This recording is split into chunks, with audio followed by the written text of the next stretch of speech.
Hey, and welcome to our first live stream here at the Ritz Theater in downtown Winter Haven. Woo! Now, a couple of y'all, and I do mean a couple, but I love you. A couple of y'all have been checking in and watching our previous streams. We had a total of 3, correct?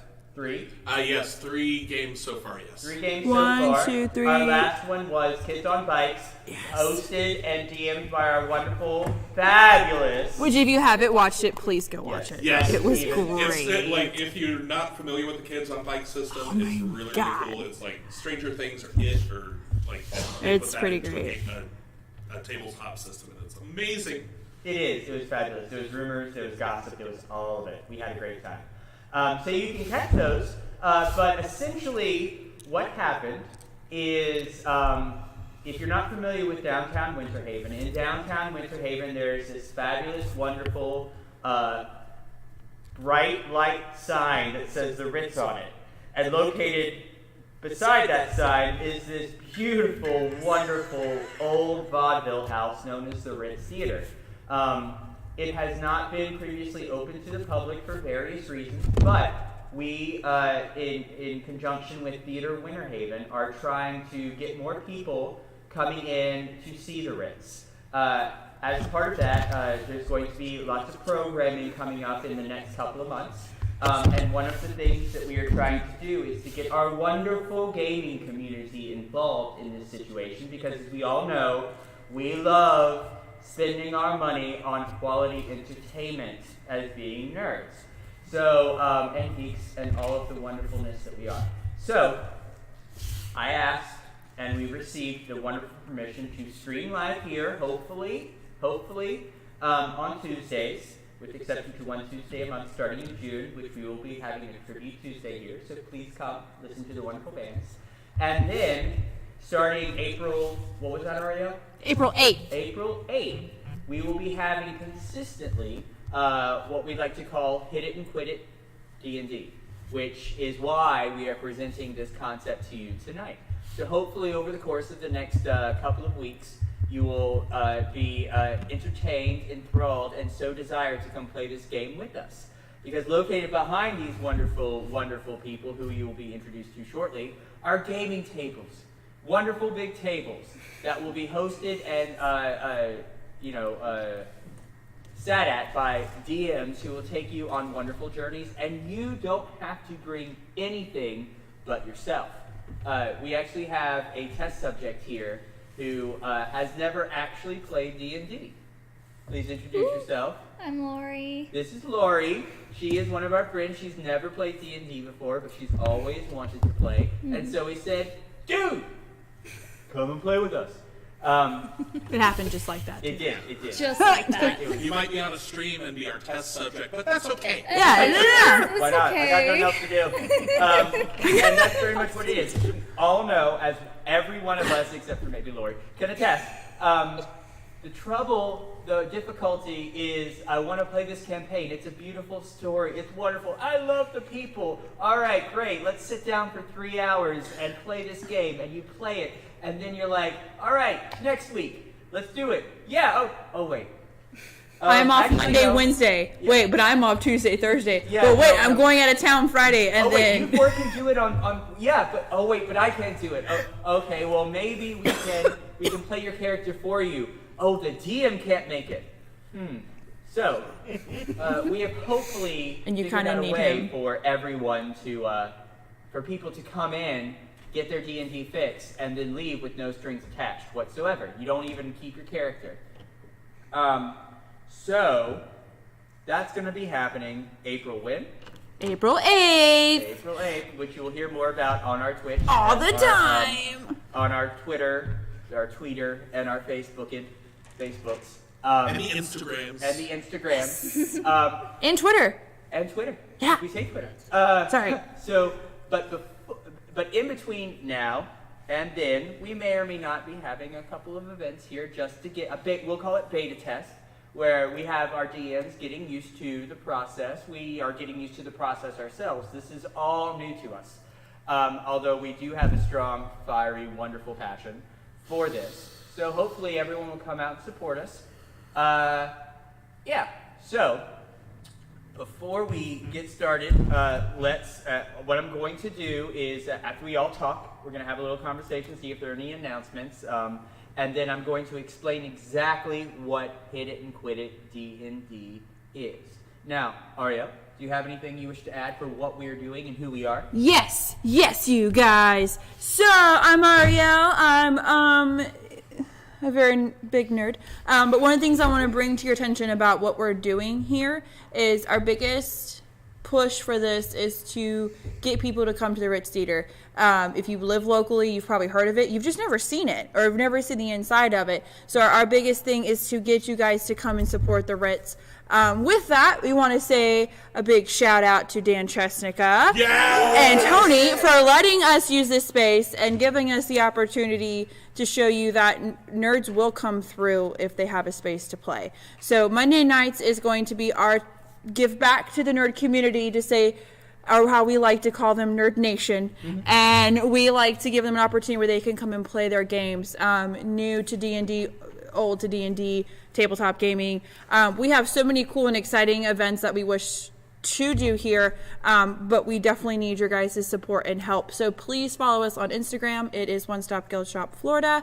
Please, One Stop Guild Shop on Facebook, and at One Stop Guild Shop at Twitter. That's where I'll be posting between me and the super awesome innkeeper that you probably can't see behind me, but she's back there. She's also managing chat tonight. So if you want to chat along with us, she'll be chatting with her, maybe with me. I'm going to pop in when I can. But we have so many cool, awesome events coming, and definitely support the stream on Tuesday nights. We are all super excited and have been trying to keep this a secret.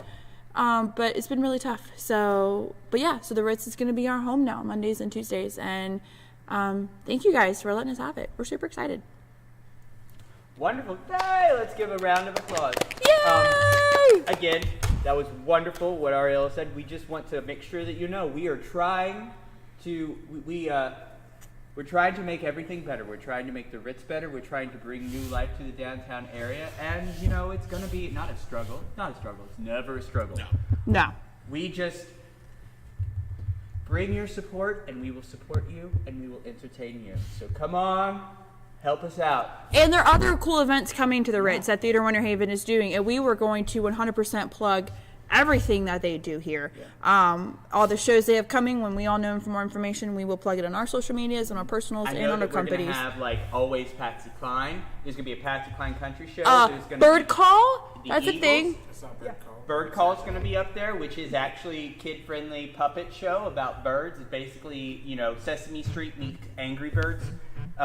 There's going to be, eventually, stand-up comedy here. There's going to be a drag show or two here. There's going to be all kinds of different shows that you can come down and participate in on Fridays, Saturdays, and sometimes Sundays.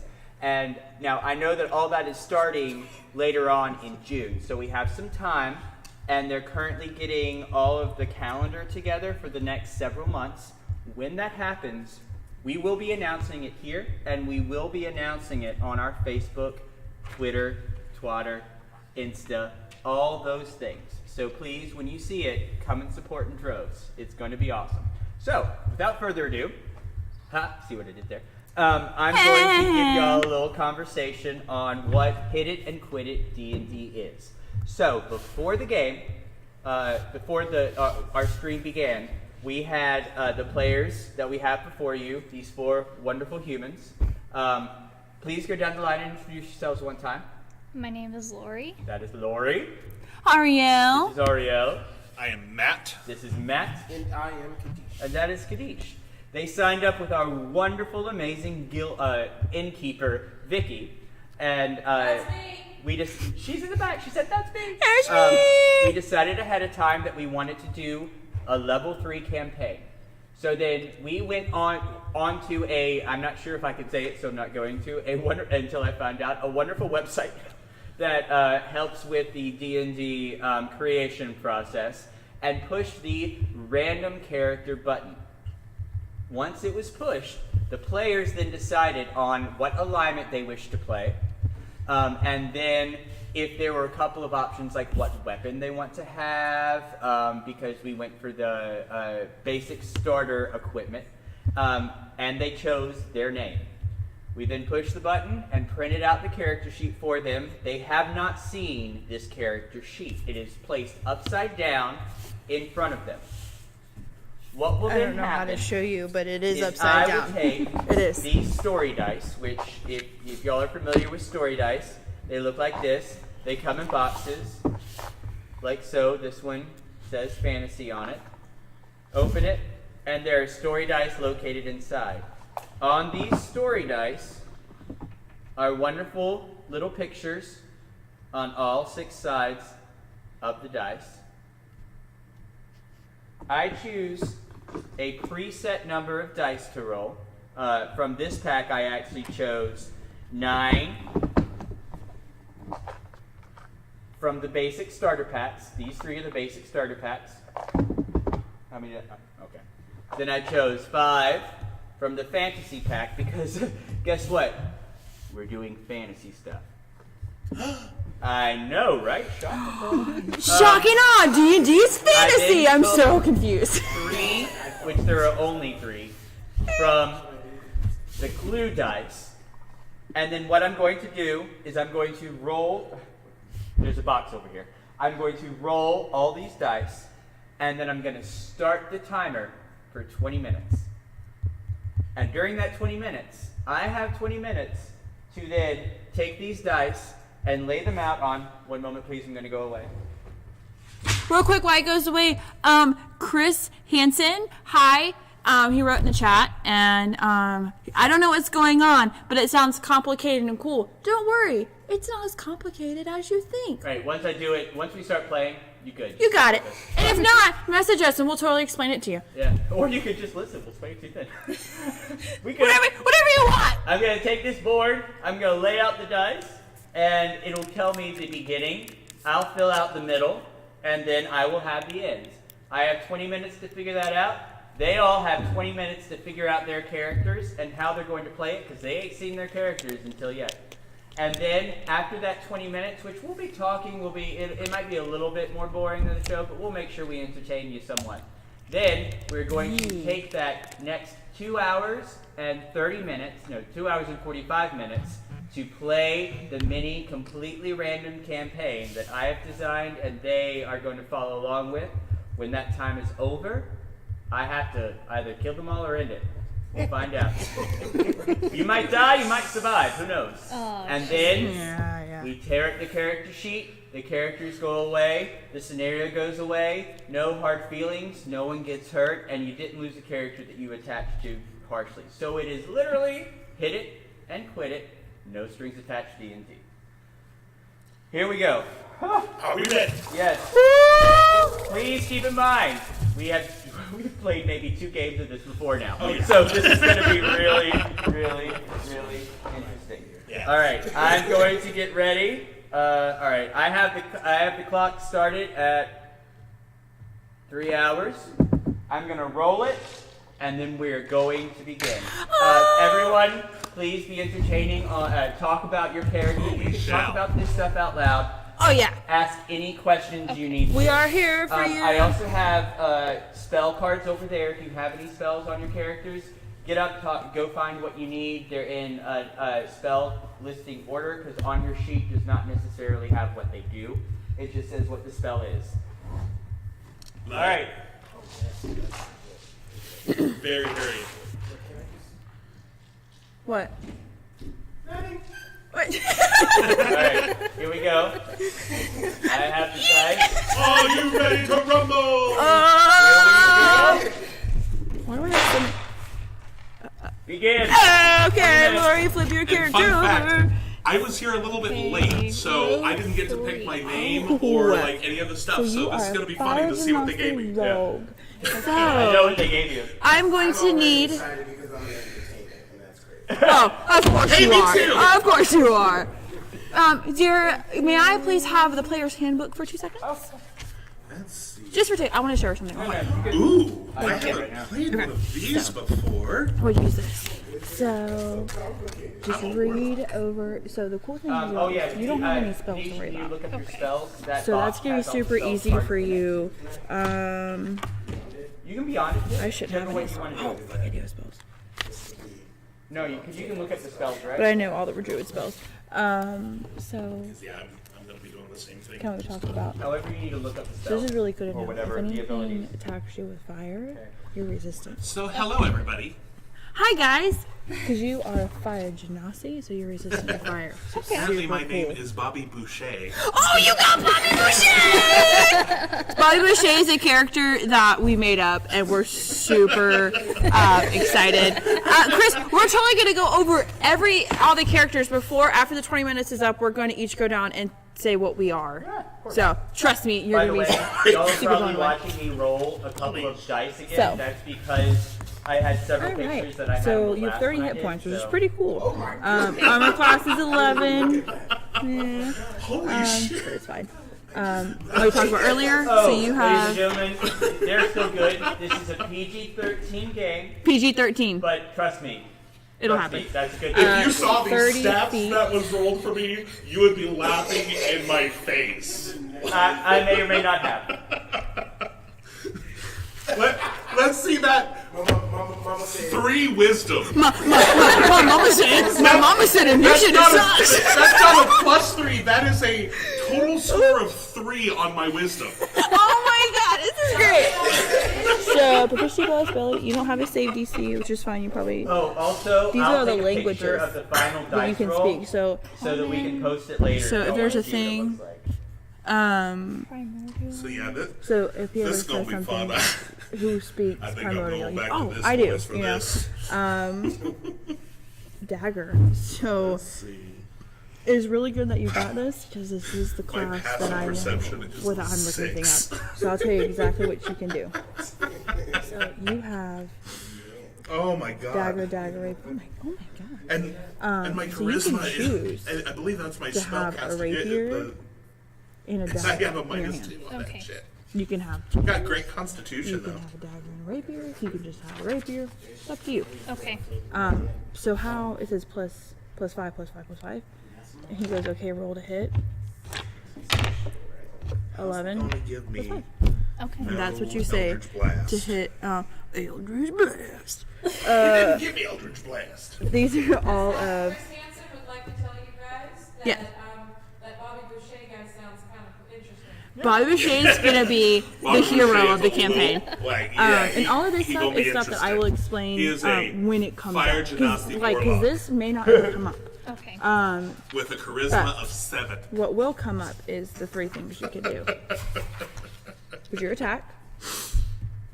Now you have bonus. Your bonus action is super.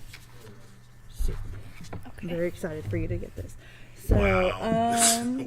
you can on a bonus action, you can cunning action, which if I'm correct, cutting action can cut down an attack. Cunning action, or is that cunning? Words. Yeah, that's Are cutting you a words. rogue? is- Cunning action? She's a cunning rogue. Yeah, if you flip that page. Oh, you got multiple pages. Hey You got guys, 4 pages. Yeah, you don't know. you have the best person teaching you how to be a rogue. You really. I'm kind of professional rogue, guys. The sorceress she plays is a rogue. Yeah. Even though it has no rogue stats, but it's still rogue. No, she got some. I got rogue I'm stats. kidding. Dipper-dipper-dipper. But yeah, the cunning thing is on there. That's how you can do you can. Oh yeah, I remember now. it I means don't. You can dodge as a. I don't ever do that because disengage and stealth. I'm a weird rogue. I don't ever do that. So you can take a bonus action to dash, disengage, or hide. Dash means you can double this. What Where's kind your of movement? spells you got? So you can You move have, 60 like, feet the majority instead of of 30 if you want to. You Actually, can this- also this page may have disengage, your school. which is if you're in the middle of combat, you can use bonus action disengage and they can't attack you anymore, Okay. which is super cool. Or my favorite as a rogue, you can hide. So you can hide Oh, behind you a buildings and stuff, necromancer. which is super cool. Nobody else Ladies can and do that. gentlemen, you have 15 minutes. Thank you, 15. Other than that, so what I would probably have you do is just read over this. Okay. It may sound a little foreign to you. That's totally fine. But as long as you read it, then you know. Okay. That's all you gotta do. And of All course, any questions? Yeah, because I know You know all what? this. I don't know if my I've played this before. So. that was put on me. What? I don't think my leather armor was put on me. Leather armor is plus 1. Leather armor is plus. Oh my god. How do I have this many level 3, bitch? Will you pop up and look? Can you see what it On that super awesome. See, at least you don't have this to worry about. Look at all this. Look at all this. Would you look at I'm it? not asking Would you you look at any all these questions, spells? Chris, because Oh my god. you got work to do. Produce flame and burning hands. So you do have 2. Which you are first level spells, right? Believe. It's There a you can look yeah. up in there. Burning hands is a cantrip. Oh, they're in the box. In the box? Yeah. Okay. Yeah. If I can open Oh no, it was equipped. It's Did I have it right? 11 and I have a -2 on my dex. So yeah, 9 is right. There you go. What the heck kind of character y'all make me? All I do is Are you mad, Brodo? I mean, I'm probably gonna die. Like, no joke. You're not. I'm a warlock with a -2 on my charisma. Eldritch Blast! Which won't hit. I don't have to give me Eldritch Blast. How did you not get that as a warlock? That makes me sad. Are sad. So attack, cast spell, yeah, wild shapes or as actually get manifested as you've seen. Oh, okay. I'm pulling out a certain character from a certain stream that we should not talk about. Chris said Bobby sounds like he has a lot of demons he won't be able to keep in check. Nope. He's not wrong. Matthew, does he know you? Does he actually know you as a No, person? no, I'm kidding. Like, you have a lot of demons you won't be able to keep in check. That's true on many levels. I knew that. You can imagine. A lot of All the demons. Yeah. Oh. Don't die. Please don't. At least for the next 2 hours and 15 minutes. Then I'll Get fall you a off the back pen. of the stage. Right. Because we got a stage, y'all. We have a stage. Is it playing for you as far as the stream? Is it playing? Okay, it's not playing on my phone. I could just read chat. So I can't see me on the chat, but I can still chat with you. For those of you who are in chat and you're kind of wondering my handle on here for right now, it's, don't make fun of it. I'm into Japanese stuff. It's called Nanami-chan18. That's me. Eventually it'll say like DM Ariel or something so you know it's me. You have spells? What? Oh, okay. Yeah. Okay. You ready? Druid. Oh yeah, Druid's like it. Oof. Yes! Which I'm okay with that because you know my girl was also a druid at one point, so. What was that?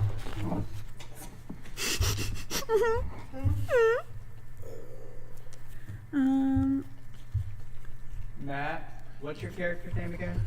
Bobby Boucher. Bobby Boucher. Love it so much. I think this is what it gonna sound like. Oh, I have to prepare. That's the one thing I forgot. As a druid, you have to prepare spells. Oh my god, guys. Now you see the challenge here. Oh my god, how did she do this for so long? And you don't know what the campaign's like. But you don't know what spells to prepare. You could always prepare the wrong spell, wizard. You only have one chance to get it right for this one. I know! I love the challenge, though. Just need to know what they are. I can't find these. Is it a cantrip? Oh, here.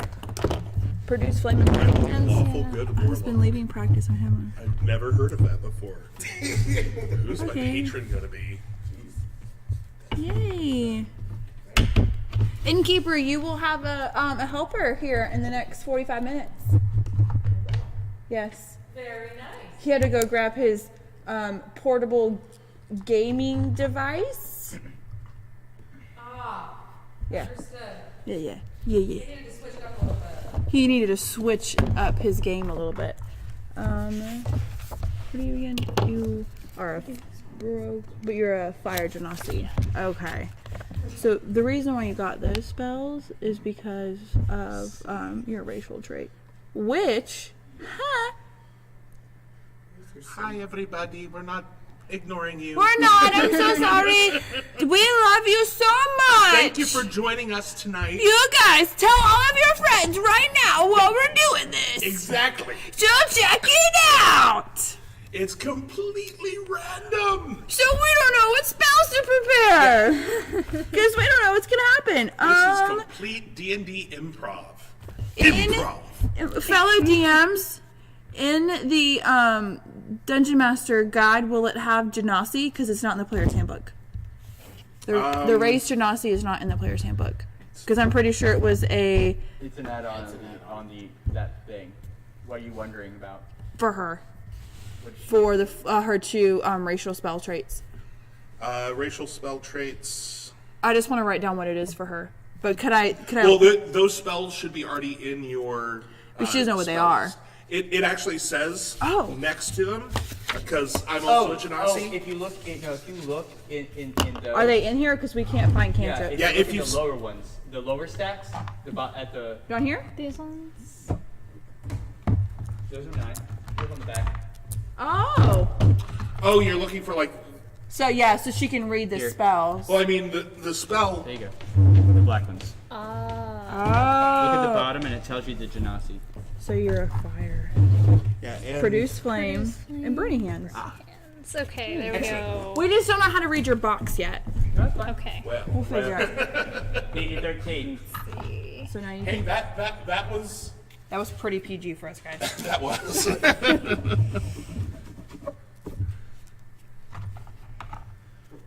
Okay, so this one lasts for 10 minutes. This one is instantaneous. What does that mean? So the duration is instant. Is that burning hands? Yeah. So as you hold your hands with thumbs touching and fingers spreading, a thin line of fire shoots forth, outstretched. So you produce it, and each creature within 15 feet takes a damage. Y'all, we got 7 minutes. Thank you, Seven. You're welcome. So they have to make a dex save, which he will do. So that this shows you what you have to roll: 3d6 fire damage, or half as much. So either way, it takes damage when you cast it. So that's a pretty good one. And you can use this. This is an instantaneous. Oh no, this is a. So you can do this as many times you want. Components verbal. So yeah, that's what produce flame. Mm-hmm. So it takes 10 minutes. It lasts for 10 minutes. Okay. 10 radius as well. And if you just miss as extra, cast it again. You can also So same thing. What is your? Oh, it's a light one. So if you're in a dungeon and we need light, this is a good one to use because it'll last 10 feet in front of us. You can see. Okay. So this is a light spell, so this doesn't do any damage. This is just more or less like if it's dark. This is a damage one. Okay. So that's the two you need. Okay.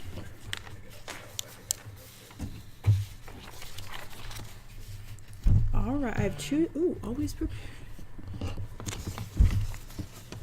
Also, Innkeeper, do you mind sending a message? Because I'm currently, working to my beloved and tell him to share this too, like on his personal Facebook. Because I told him earlier he didn't listen. So maybe it comes from you, he'll listen. Somebody who's not married to him. He might listen to them. All right, so I get to pick 2. Chris Hansen says he is digging the Captain America shields on the railing. Thanks! It was totally done on purpose. But we like it anyway. I'm gonna do this one prepared. I don't know half of these, so it's gonna be real fun. But I can figure it out. Lesson restoration, druid, instantaneous. Okay. Oh, yeah. I'm gonna get that one.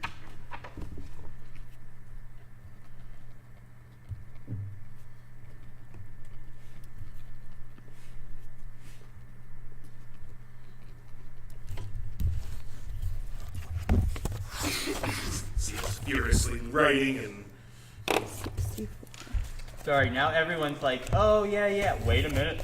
Yeah, it's like, When you figure out you're a druid, you gotta prepare your spells. I've never had to actually prepare my spells before.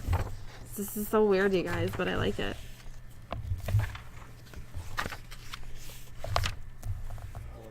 Okay. You have druid spells in there, don't you, in your box? you got this. Do you have druid spells in your box? Yeah, you do. Yeah, I do. Okay. I think so. Yeah, you have to look at the level, though. I'll get it in a minute. If not, look up that website. That one website? That one website.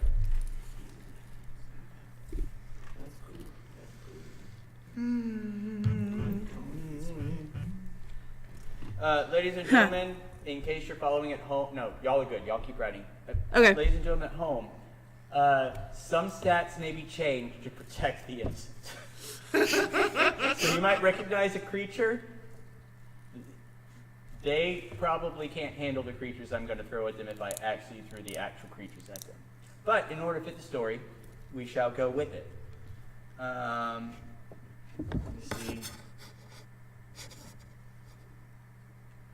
All right. 3 minutes. Thank you, 3. What was that giggle for? Chris Hansen says, oh, Beholder's incoming. Hey now. hey. That's an idea. No, I'm kidding. Stop giving him ideas. This is not a I mean, play along. granted, if this character dies, he's gonna die. That was great. I could just kill him. Hey, cool guy streams over it in like 30 minutes. Because he decided to kill us all. I need one more spell. What do I do? What do I want to do? I can do so many cool things as a druid. enough to get This might be the next thing I play. Like, Like, a I few don't want that character one. I don't want traits, that one. all that kind of stuff. Ooh. I don't want that one. I don't want that one. I don't want any of these. Aww. I'm just kidding. It's fine. I'll figure it out. Am I supposed to be filling this out, or do I not have to worry about it? We all know she weren't kidding. Whatever. You don't have.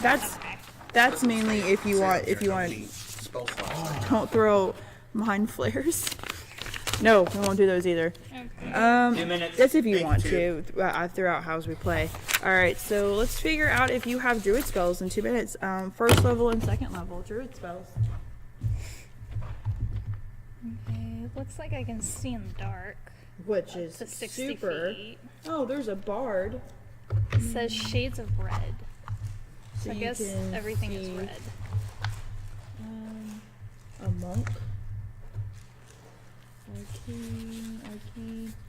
If you didn't have druid spells, I might. Does anyone see someplace on here for spell slots?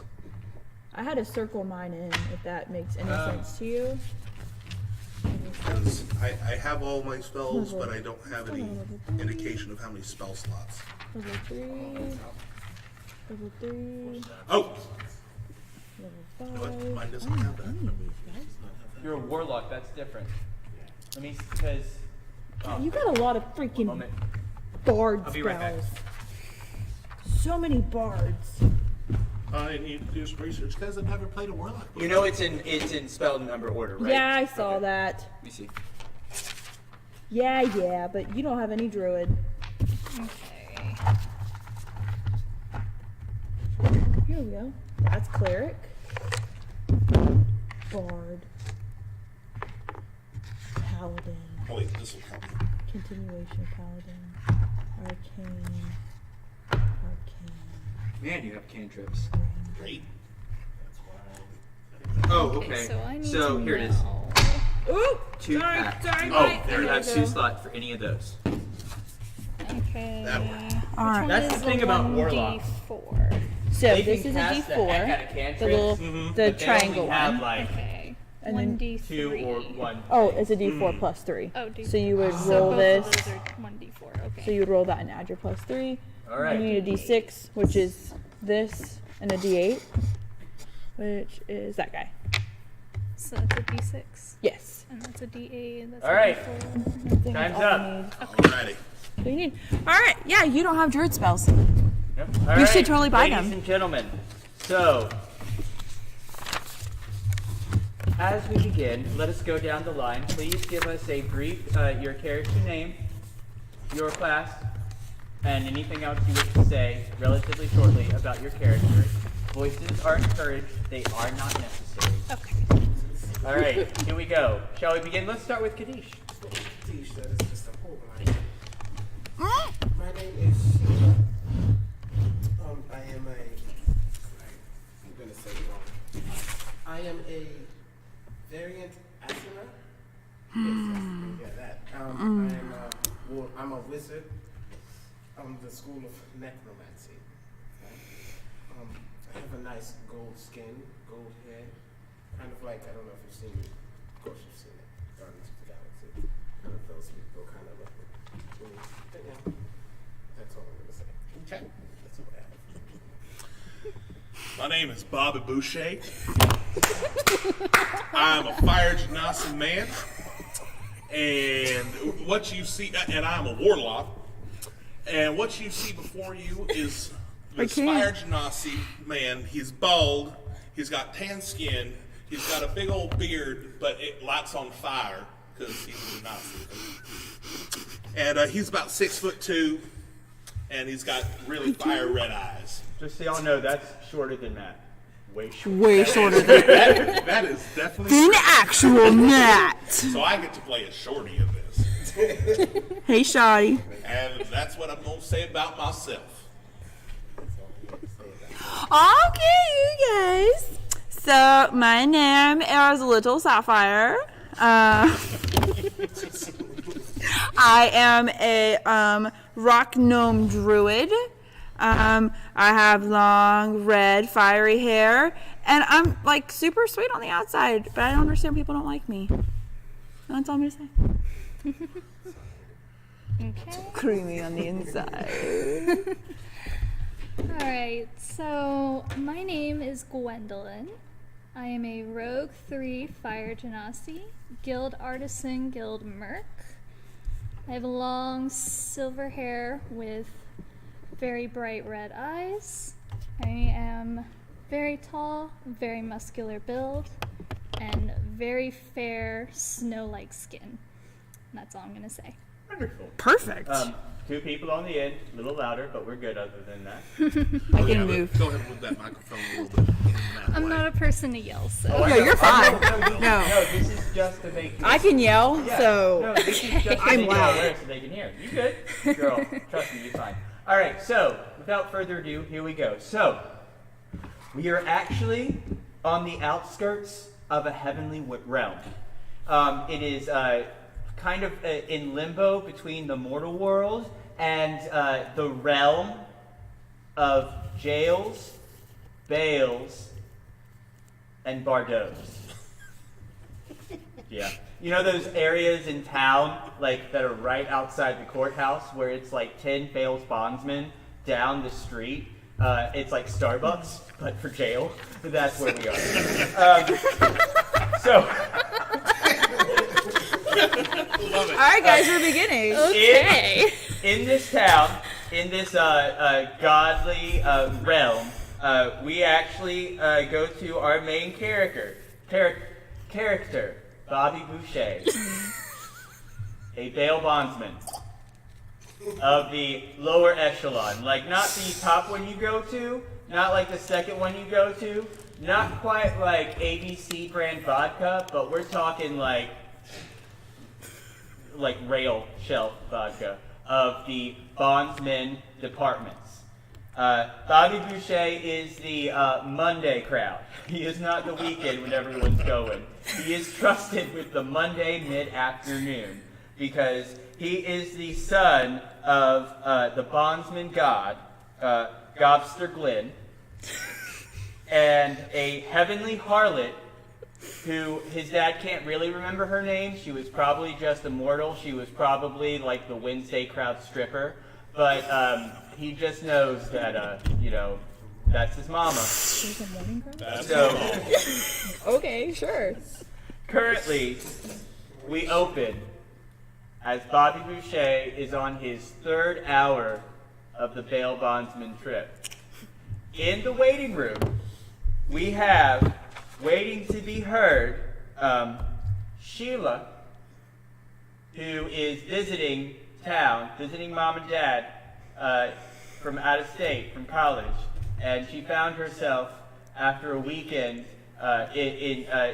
enjoying the booze and bardos and bars of the bondsman realm, waking up on the street corner to the local PD taking her into jail. She's currently waiting for her mama and daddy to come and pay for her bond. Over here, we have the Sapphire. The Sapphire is Sheila's BFF. Oh, hey! However, Sheila ended up skipping out and being luckily was in the bathroom down the street when her BFF got picked up by the local godly popo. So she shows up, consoling Sheila. Gwendolyn is currently looking for a job. How ironic. This is where our story begins. All right, now, is this your friend over here? Yes. Oh my god, what happened? Oh, I was asleep and then I woke up and then they just took me here. Yeah, because you did nothing wrong, did you? I was just. Hey! They never do anything wrong. Hey now! Wait, so you were asleep and they just took you They just took me out of your bed? She was asleep on the street. Wait, what? She was not in her bed. I kind of don't remember that part. Well, what were you doing out on the street? Sleeping. What were you doing before you went to sleep? I don't remember. Sheila. Okay, I was drinking. And then I don't know what There happened. it I was is. on the street. I woke up and then they were taking me here. The more you can be honest, the better it is for you. I would be a little bit more honest if I really understood what happened. You're. Hold that thought. Can I help you? You guys hiring? You know what? I probably could use an extra set of hands around here. Okay. When can I start? Well, you got to prove your muster first. So what can you do? I see that you're one of me, the fire genasi. I can see that. But Yes, what yes. is it We have that the you same can color do? eyes too. You know, I mean, that's kind of weird. Genasi power. Yeah. So what can you do? Do you do magic or you fighter? I can do some magic. You know, I can do some snazzy little things. I do a produce flame cantrip in my hand and kind of. Oh, really? I can do that too. This is my favorite thing to do. Yeah. Although last time I got in trouble for lighting the place on fire, I probably. Oh man, yeah, I did that at a friend's house one time. It did not go over Yeah, well. I As had a you little see bit too this, much to drink. You look behind you, and right at the back door that leads into the obviously the kitchen or the waiting room, the staff-only area. The door looks completely freshly painted, but you can actually see singes and burn marks on the handles, and there's just enough of a burn smell that you can tell that he has done this before. And then as you start to take in, roll a perception check for me, which means you're going to take a d20, and then you're going to look where it says wisdom on your sheet, and then beside that is going to say perception. There. Is there a number Plus there? one. 1? Okay, so you're going to roll that d20 and add a 1 to whatever you roll. And tell me what it is. Your first roll? 1 plus 1. A what? A 1. A Natural 2? 1. Oh, you got. Okay, so what do we you know? talked about Her earlier. very first Natural. roll ever was a natural 1. So There are two things for those of you who have never played TNT before. Lord, I'll explain it to you. I love natural ones. I also love natural 20s. So They no both matter create what- great storylines. Yeah, whatever the success rate is, if you get a natural 20, you automatically succeed. I mean, you succeed the heck out of that thing. We're Good. talking like, Captain Marvel box office records, you succeed. Okay. Now, if you roll a natural 1, we're talking like Mariah Carey and Glitter succeed. Oh, God. Ooh, I thought you were going to go to Britney Spears' Crossroads. No, there. Oh, that's pretty bad what's too. that J-Lo one?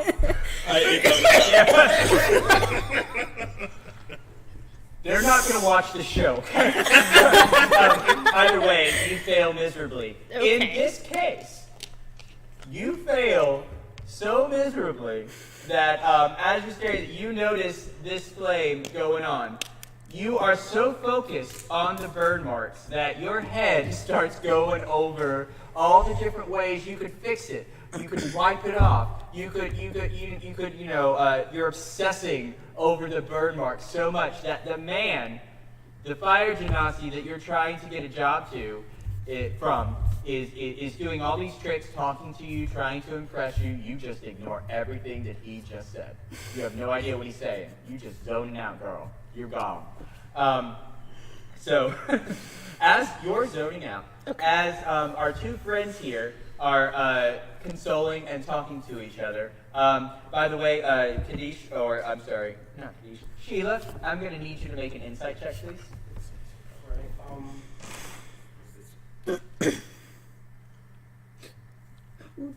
Insight should be intelligence, I think. Yeah. Okay. I'm modifying 10 plus 1, 11. 11. Can you roll a deception check? Like a boss. We'll find out. Deception. You ain't Emberlyn right now. Aww. You ain't Emberlyn right now. That's a 7 minus 4. All right. So Sheila, knowing your BFF as well as you do, you know that this is not the first time that you have gone on a drunken, enjoyable, I'm back from college, I want to get up with my friend trip. Y'all are together, you know how she is. This entire experience is 100% deja vu for you. You know she's lying out of her teeth. Every bit of it. But it's up to you whether you accept it or not, but this has definitely happened many a time before. You are in no way surprised by her. So, as our guest, and Bobby Boucher, you are just impressing. You know what? Roll a performance check, please. With my -2 dex. Yes. Come on! Natural 1. Come on, Dex. No. No, don't burn the place down before I get started. It's a 9. 9 total. 9. Total. Because normally it would be a -2. I'm proficient in it, so it brings me up to a 0. So, we have two friends who know each other well enough. We have a zoning out Hirely who obviously fits in great here. And then we have a bail bondsman employee who is trying to juggle some flames. He's really only has one, tossing it back and forth, but he is definitely acting like it is 3. Occasionally he burns his hands, but he doesn't care because he's done it enough that his hands are burnt and twisted. And sometimes it goes out. Like sometimes the flame isn't even there, but he thinks it's going the whole time. You are in on this performance. As we're going. So dumb. I know. This is so great. As this is happening, the door to the shop opens up, and in walks what you all recognize. Actually, no. Everyone, roll. I need you to roll a knowledge check. Just general knowledge. So intelligence. Just roll intelligence. Same. So that's gonna be Natural 20. intelligence plus 3. That's your saving throw. So roll that now. 3. Intelligence. Yes. Intelligence. 20. Much better than a -4. 18 plus 3. Ooh, good one. What'd you do? 18 plus 21. 3, Oh, 21. I did a 16. All right, so everyone except for Sheila, because Sheila is really hungover. I'm just gonna say it. I'm not gonna make you roll a con check. You're hungover. Dang, you ain't got a little con, bro. So, you out. He had a rough night. yeah, Gwendolyn, Lori on the end, Sapphire. You both know that this is a succubus. This is a sex demon, basically. This is this Starting location's out early. equivalent of Okay. she is either, her job is either a high-class call girl or she is a stripper. You're not sure which one because they basically would dress the same, but you know that she is a succubus. You know that the succubi feed off of human essence by having intercourse with other entities. In the demon world, they're not so dangerous because they are demons themselves. So they're just in relation to. However, my good Babe Boucher, gotta write down a name. That's me, by the way, innkeeper. All right, so oh, by the way, every time that we do have to take a pause, we are going to plug the Ritz, just so you know. Yes. Oh, there we go. Yeah. Guys, the That's a Ritz. commercial. Guys, the Ritz. So, Beautiful. as they walk in, you are so familiar with this succubus because Miss Girl comes in here at least 3 times a week. Oh. Sometimes she comes in just to say hey to her other Johns or clients who come in and she gets them out. Other times she's actually coming in to pay you for to get out of jail or to pay you the money that she owes you. Her name is Helena Hillsworth. Her stage name is Hey Hey.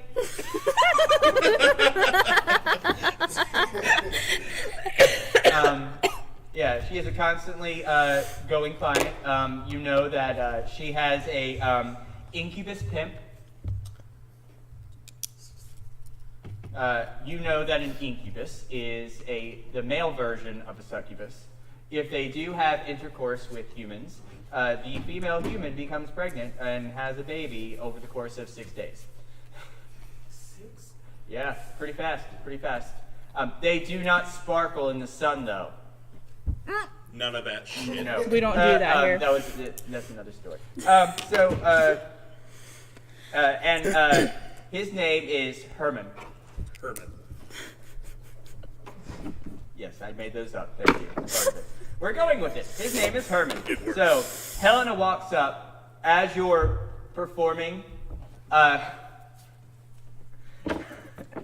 goes, he's distracted. Bobby! Oh, hey. How's it going? I was wondering. Yes. I had a client who came in earlier today, and he got in trouble with another client of mine. The one client was a regular, and then the other client was a new person. And the old client, I will not use their names, he got very upset and jealous because, look at me. Yeah. I mean, they don't call me for no reason. I was wondering because before we could do the business transaction and I could take his soul because that is what we do. Soul's big thing. He got into a little fight. And I did not want to get caught by the locals because, they know me. I was wondering if he was here. Well, Or you've seen him. what does he look like, or what is his name? What? She looks at you for a hot second. Not really trying to... she goes, his name is John. John Trick. Can I insight check her? I'm probably gonna lose. You may definitely, yes, please, dear God, insight check her. While this is all happening as like a distraction, I got a minus can I 4. try to snake my BFF out? Yes, you may. You may certainly try. A 12. Well, What, all right. What do I roll to sneak my friend You, out? I'll get to that in. I'm so one moment. excited. Actually, you got a 12. All right. I guess you. So you're trying to. What are you exact? How exactly are you trying to sneak her? Okay, so is she in the jail cell? No, you're all in the waiting room. This is where you're paying for it. You're already out of jail, but you have to pay for everything that's going on. But she has not paid her bond yet. And he's distracted with hey. Yeah, hey, good talking. Yeah, can I like grab her and like try to run out the door? Yeah. But before I do, we're not really being stealthy, are we? I wasn't cast a spell. That ain't gonna work. You can. You can do any of that. Yeah, but it's not gonna make any sense if we're not stealthing. So that's fine. That's fine now. You know what? It's a one shot. Who cares? Yeah. I'm gonna cast Pass Without Trace. All right. So you get plus 10 to your stealth check. Awesome. So I'm gonna try to grab Sheila and run out the door. What's your passive perception? A 6. Oh my God! I'm not even gonna worry about that because you're distracted. Sheila, we have a shot. And I am. What's your passive perception? It's 2. Passive perception. Right here. No. Oh, Passive passive perception. Right here. 11. Oh yeah, 11. 11. All right. I'm gonna take that because you're still staring at the doorknob. Okay. All right. So yeah, I need you to roll. Oh, gosh. All right. I need you to roll. Before you do that, can I pass Bless the Restoration on myself to not be... Yeah, you can. do that. All right. Yeah, we mark off Pass Check it off. Without Trace. You're now fully realized. Yeah, I'll even Okay. give you a advantage on Constitution saving throws. Okay, so we're there. Cool. So, okay. All right, Gwendolyn. I'm going to need. I need you. I'm sorry, not Gwendolyn. Ooh, Sapphire. I need you to roll a stealth check. It won't be at disadvantage, but it's not advantage. So just a straight up stealth check, and a acrobatics check. So stealth first. 7 plus 1 is 8 plus Pass Without Trace, so it's 18. And then what else was the other one? Acrobatics check. Crap. I'm gonna need you to do the same thing. Oh, that's cocked. Yeah, do the same thing. Stealth and acrobatics. That's a 15. Okay. 10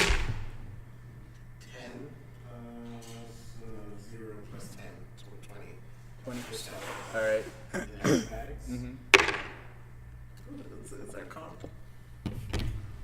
That's cocked. It's 19. Oh. It's also cocked. Get it away from the wall! 11 plus 2, 13. Okay. So as you go, you actually end up making it out the door. You stealth by everyone. You grab. You duck and grab. As you go through, you make it out the door. But as you go through, you actually manage to run into a very handsome, very beautiful. We're talking if Chris Hemsworth and Chris Pine and Chris Pratt, all three. All the Chris's. All the Chris's. It's a Chris All the Oreo. Chris's,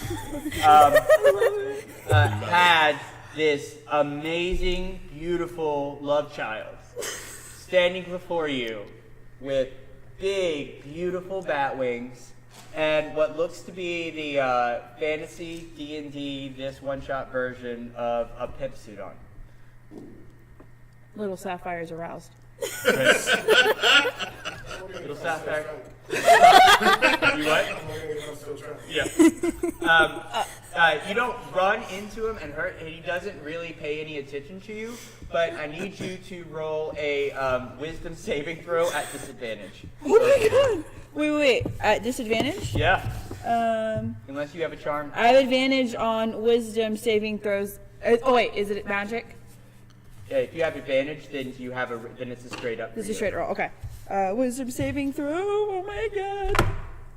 Oh, that's good. That's good. That's good. That's a 16. 16. I don't have advantage. That's 5. Yeah. Okay. Roll for that one.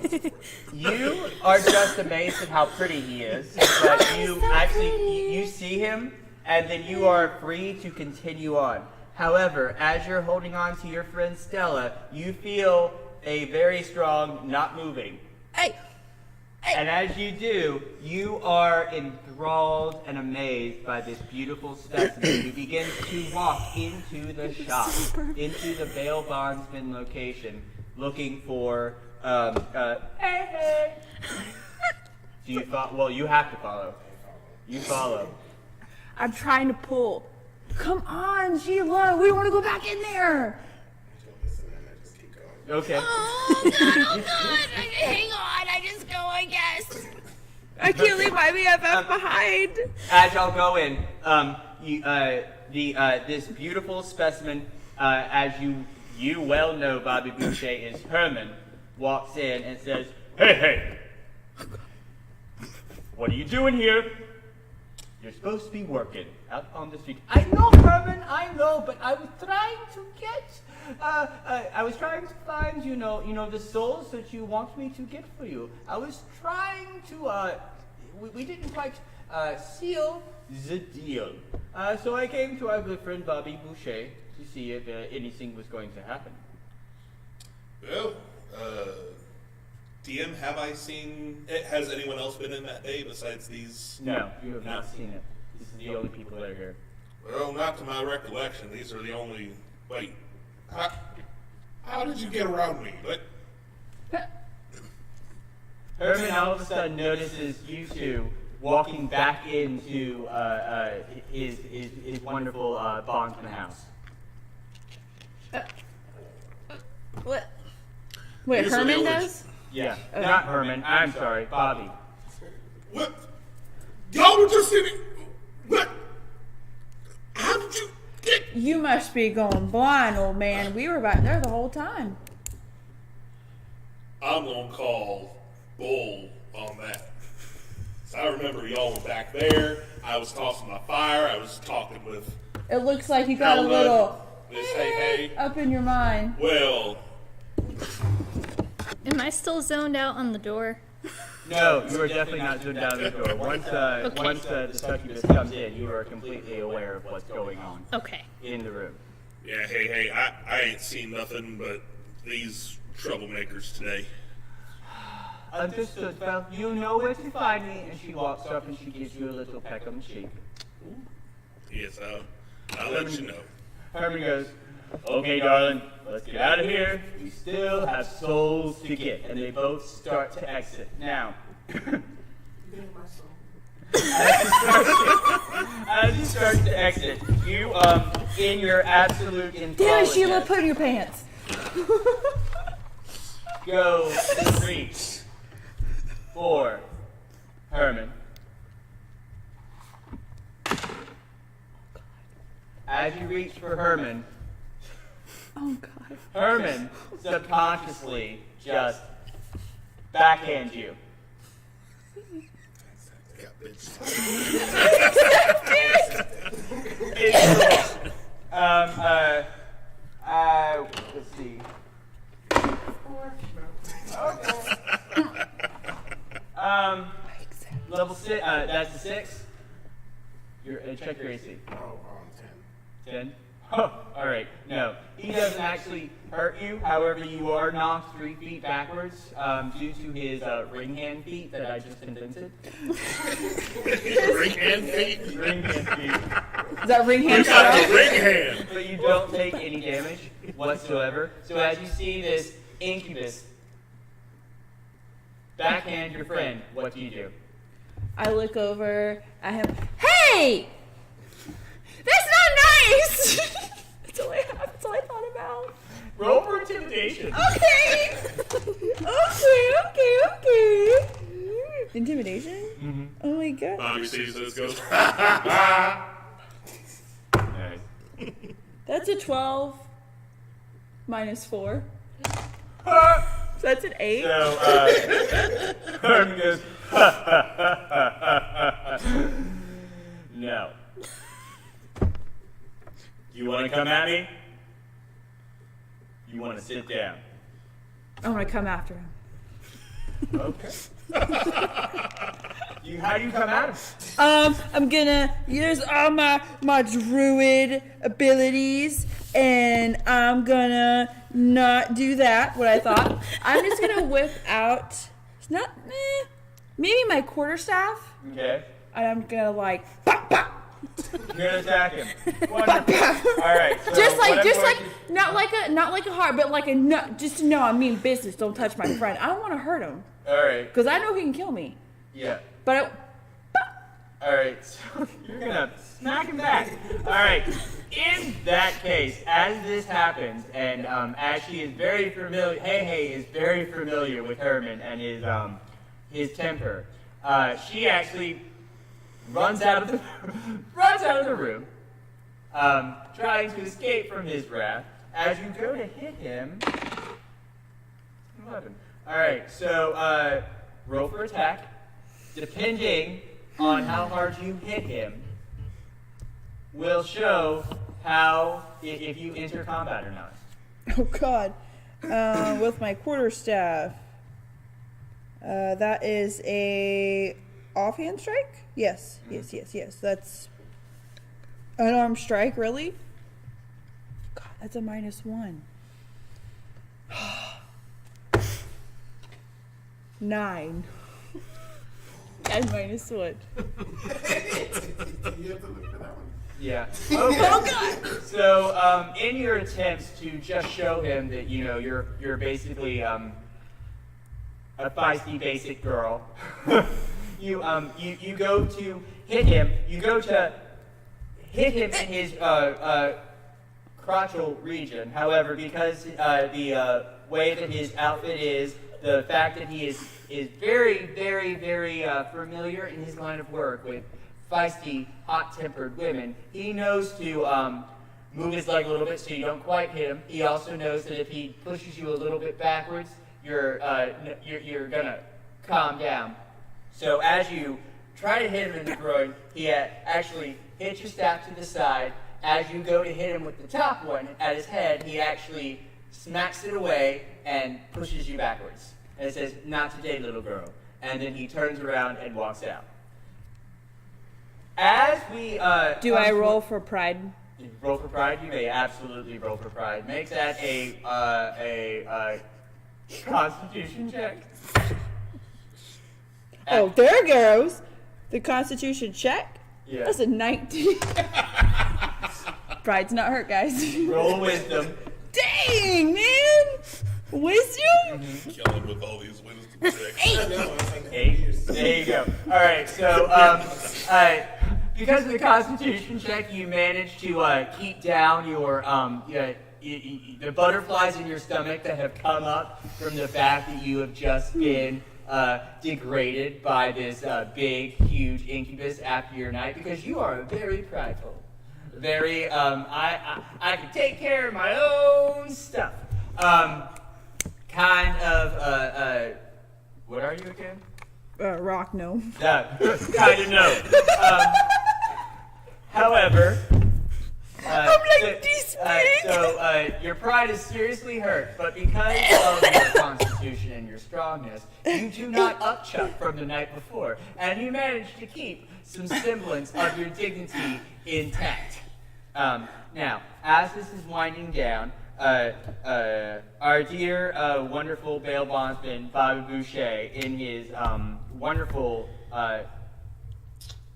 smarts and skill, presumes that because they came back in from the outside, that our two, Sapphire and Sheila, have actually paid their bond. Because he doesn't really care. He's just trying to impress our dear Gwendolyn, standing in the corner, watching him play with his fire. It is now beginning to wrap up. The next shift is coming in, and Bobby's time is done. Now, at this time, there is actually a local bar that everyone goes to called the Vacation House. The vacation house. Bobby is a regular there. On the table, out of the bail bondsmen are actually, you have coupons for buy one drink, get another free. Yay, BOGO! It's a BOGO, if you will. BOGO! Your boss has found that if they pay you for getting out of jail from drinking the night before, if you give them a coupon for buy one get one free, they're more likely to come back for a visit. So, as a part of your wonderful business plan, you tend to actually give away more than one BOGO because, why not?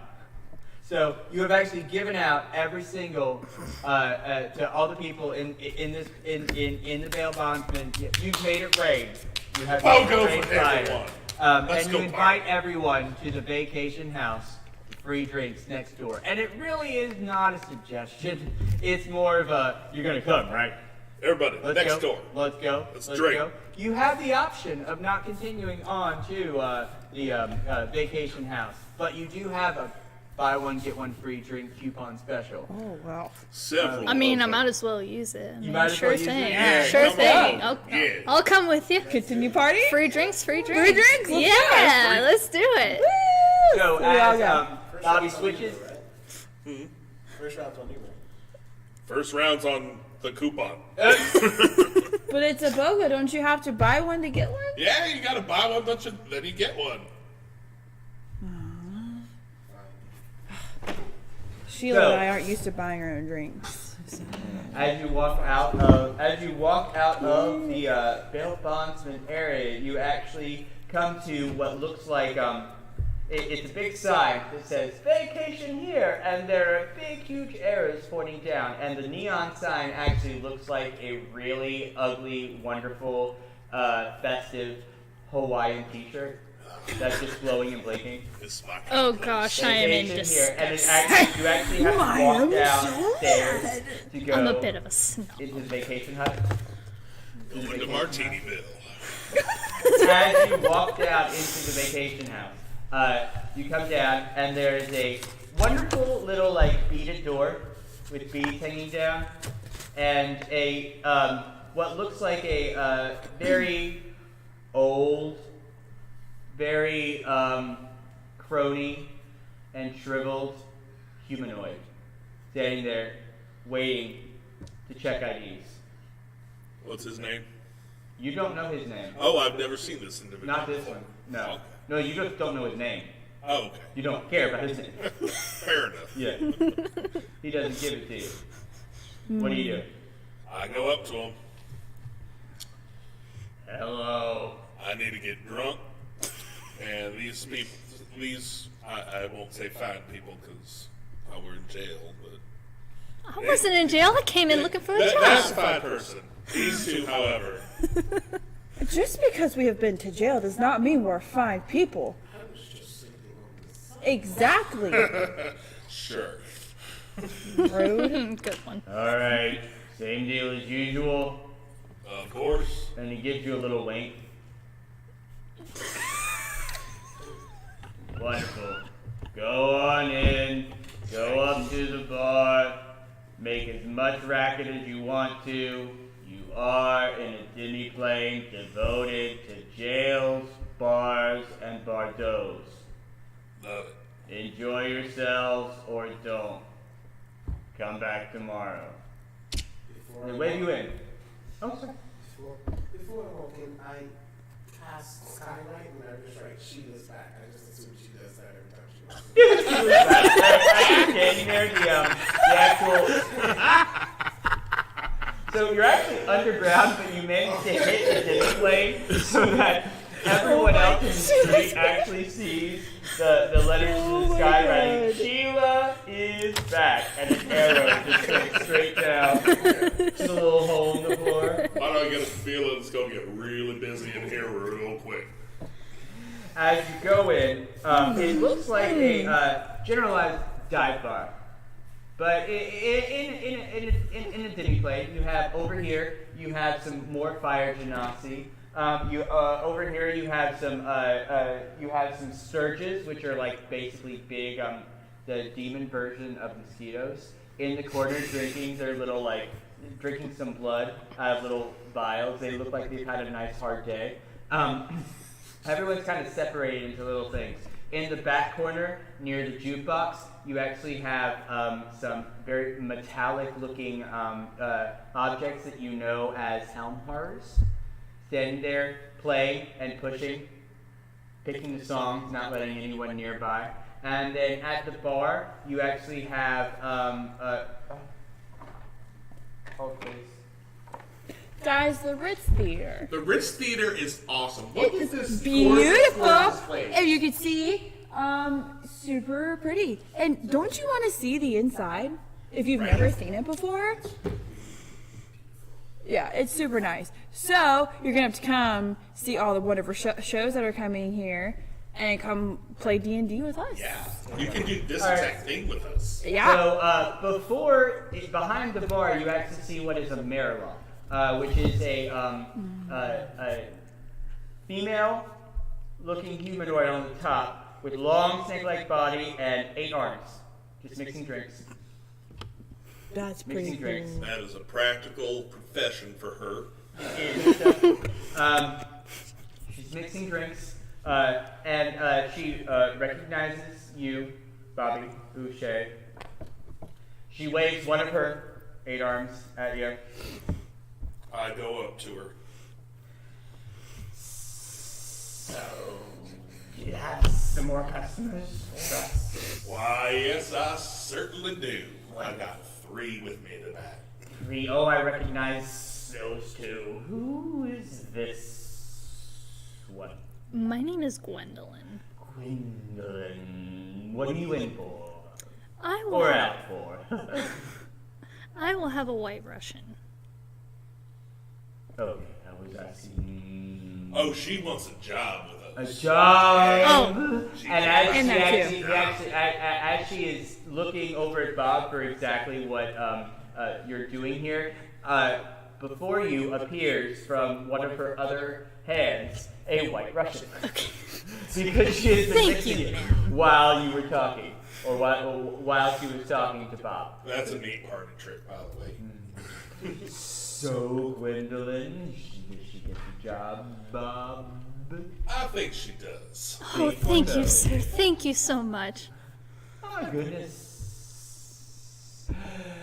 It's a pleasure. Hopefully you don't have to pay him much, but either way, you're going to show up here. Yes? I guess so. It seems all right. Alright, it's alright. As you're all standing there in the corner where those helm horrors were, playing the jukebox, you all of a sudden hear clashing, because they're not actually talking. It's just a bunch of metal going at each other. You're, who has the highest insight? I have a +3. +3? I have a +3. +3? Alright, everyone roll. I have a -4. Yeah, everyone roll everyone roll a perception check right now. Also a -4. A 2. 10 15? plus 1, that's 11. Perception, 10. 10? 10. 10? Wonderful. Stella, being is that you were here the night before, you're very and you cast greater restoration on yourself, so you're pretty focused and intent. You realize that there is a big argument that has now all of a sudden began at the jukebox over what song needs to be played and what song does not need to be played. And someone pushed the wrong song. And all of a sudden, there is now a massive fight going on between these big metal beings. Everyone else in the bar backs away. They put their drinks down. They run to the bathroom, very similar to what your friend did the other night. However, while you notice this, all 3 of you do not notice this, and you happen to be located like 10 feet away from this action that is currently going on. Bob, you not know, and all of a sudden, the bartender disappears. You don't really know why. Maybe she went in the back. Gwendolyn, you are checking out Sapphire's beautiful hair because it is just gorgeous. You're asking her where she gets it done. Even though she has been, she's been sitting in the waiting room, she still managed to get herself. She probably prestidigitized herself all nice and clean. She went home to the hotel. She took a little nap while her friend was in jail because she wanted to look fresh for her friend. That's what friends do. Stella, you are completely aware of what's happening, but as this happens, these two Helm Horrors that are yelling and screaming at each other in Helm Horror, which is just clattering, clattering, clattering, make their way towards the dance floor. As they're coming towards you, they actually, it's like one of those bar fights where you get bumped and all of a sudden everything breaks out. They bump hard into Bobby, which bumps hard into Sapphire and Gwendolyn, and a bar fight, cleverly and wonderfully, mechanically ensues. I need everyone to roll for initiative. Bar fight! Bar fight! Roll for what? Initiative. So it doesn't matter if you consider plus zero. Okay, So normally for you would. initiative, yeah, sorry. You're gonna roll a d20, So roll that. and then you're gonna add that to it. Okay, Or so we subtract. will be plus 0. Yeah. I So got a it's one, whatever you not roll. roll. 15. So just remember that number. As I rolled a 3 and I have a minus 2 on my initiative. Wow. The greatest time to roll a natural one is an initiative. Hey, I got a Both 1 got a one? not natural. Oh, you have a minus here I inside. have a there. minus 2 to my dice. Wow. Like that's like this. All right, 25 through 20. Oh. Wow. Okay. 20 through 15? You got 15. 15. 15. All right. Dang, guys, for real though? 15. Gwen? Bobby Boucher has quite a fan on chat tonight. What'd he say? Bobby Boucher has been quite the I love chat. the fans. Oh. They The love chat Bobby. is loving love Bobby Bobby Boucher. Boucher. 14 through 10. 14 through 10. Wow, we really suck. Oh my god. 9 through 5. Predicted that Bobby What? predicted that Bobby's initiative would lose to the nat one. No, we went down to 4. She's got a 15. Okay. 3 to 1? I got a 1. You got 4? I got 2. Okay. You know what? Here's the thing. If they, The only time a non-natural roll can beat a natural one. Chris, you called it. Oh my all right. What's your dex? goodness. My dex, can you go let Yep. my dex, like my plus? Yeah. What's your dexterity? Plus 1. Minus 2. You know what, Bob? You beat him.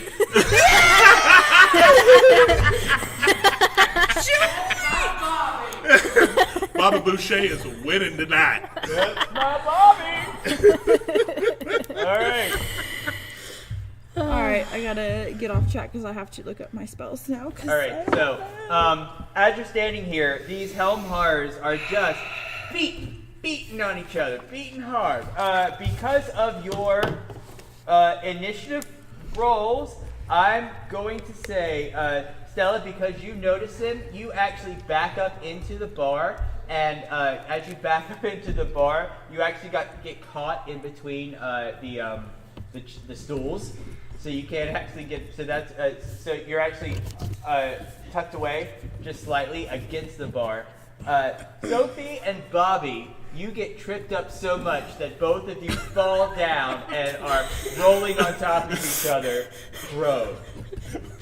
What the hell? Oh god. You are so in the mindset of, I'm going to be the next best bail bondsman in the world. I'm going to move up in the ranks. I'm going to be the best, I'm going to do the best, and I'm not going to take anything from anyone. Yay, Genasi power, Genasi pride.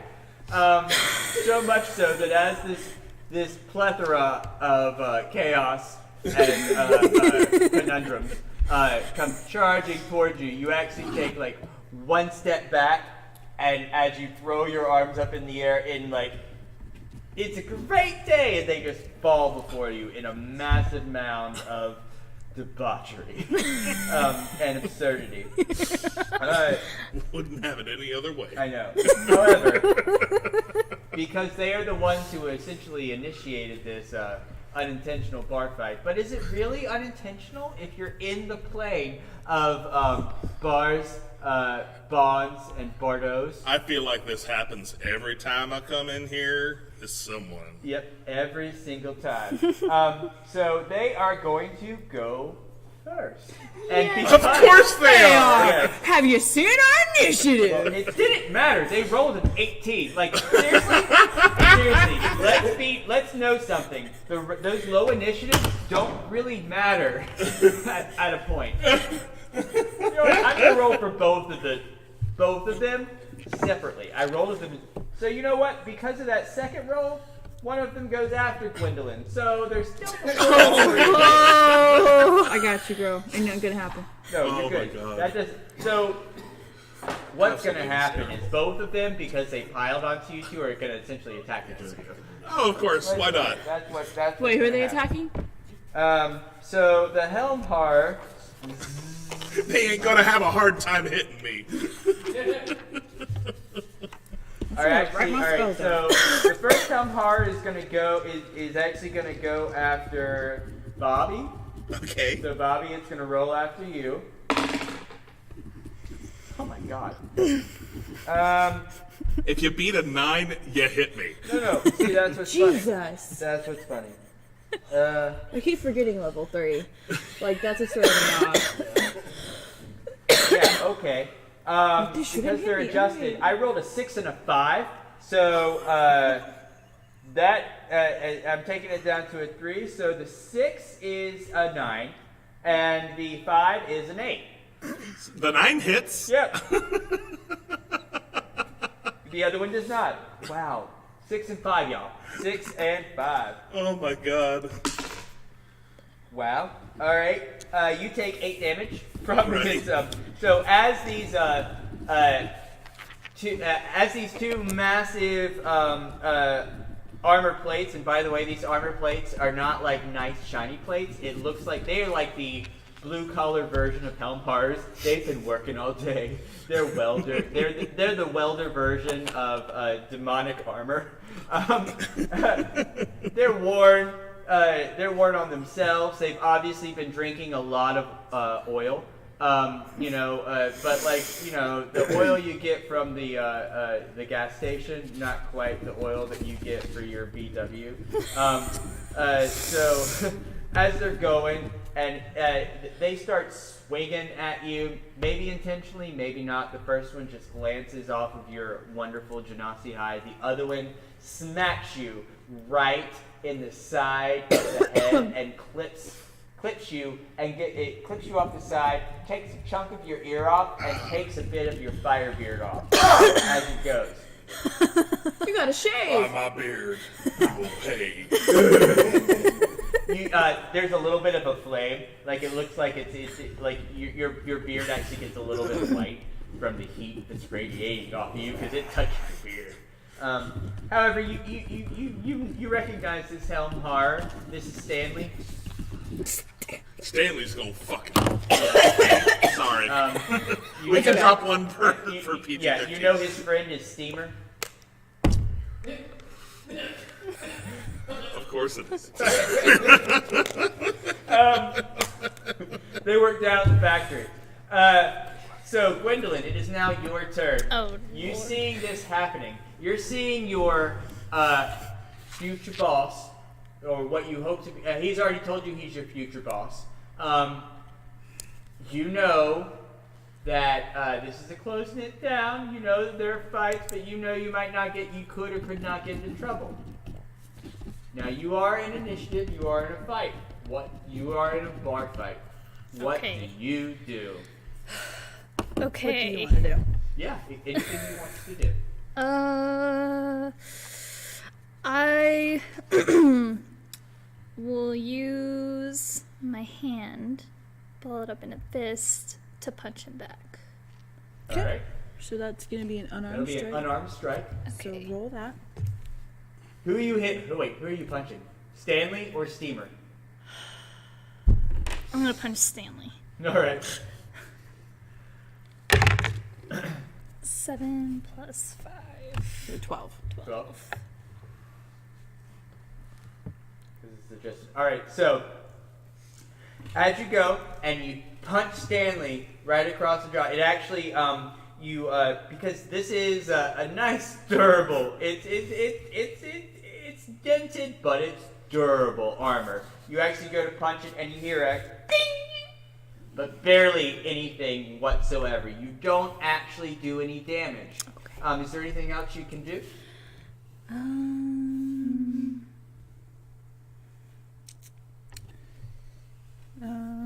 mean, your bonus action, you can choose to Dash, disengage, engage or hide. I think I'm gonna dash. Okay. So you're gonna. So you can. You have. What's your movement speed? It is 30 feet. 30 feet. All right. So I'll say that it took you because you moved away from the bar. So it took you 5 feet to get up to Stanley and punch him. Which, by the way, Stanley does notice you, but it's not like anything. This is definitely not the first time that this has occurred to him.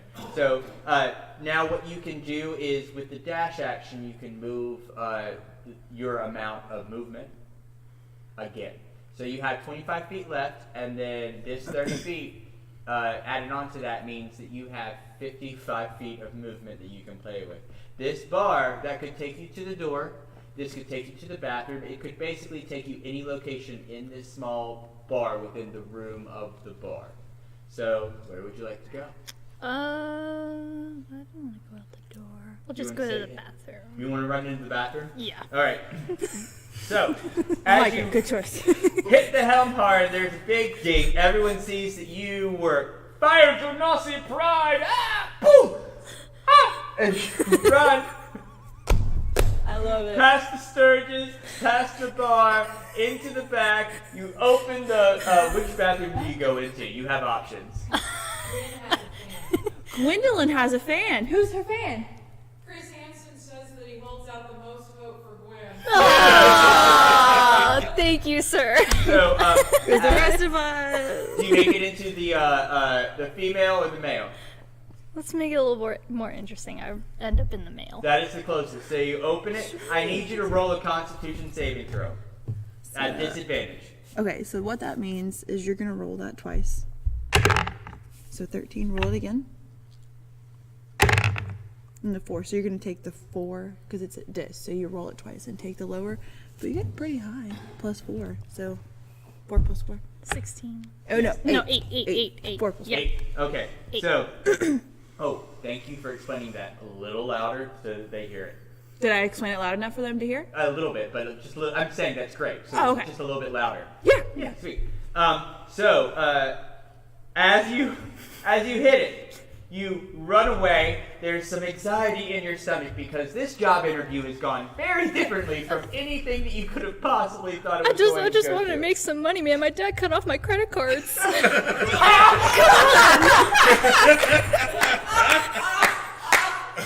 Oh my god, if you could totally see what the last dice is, thank you for saying that. I'm excited. I can't wait to see. As you run into the bathroom, you run in there, the anxiety kicks up inside of you, and you look around, you look to the left, you look to the right, and you realize that you're in the gentleman's laboratory. What what are urinals for? How does that work? I just don't.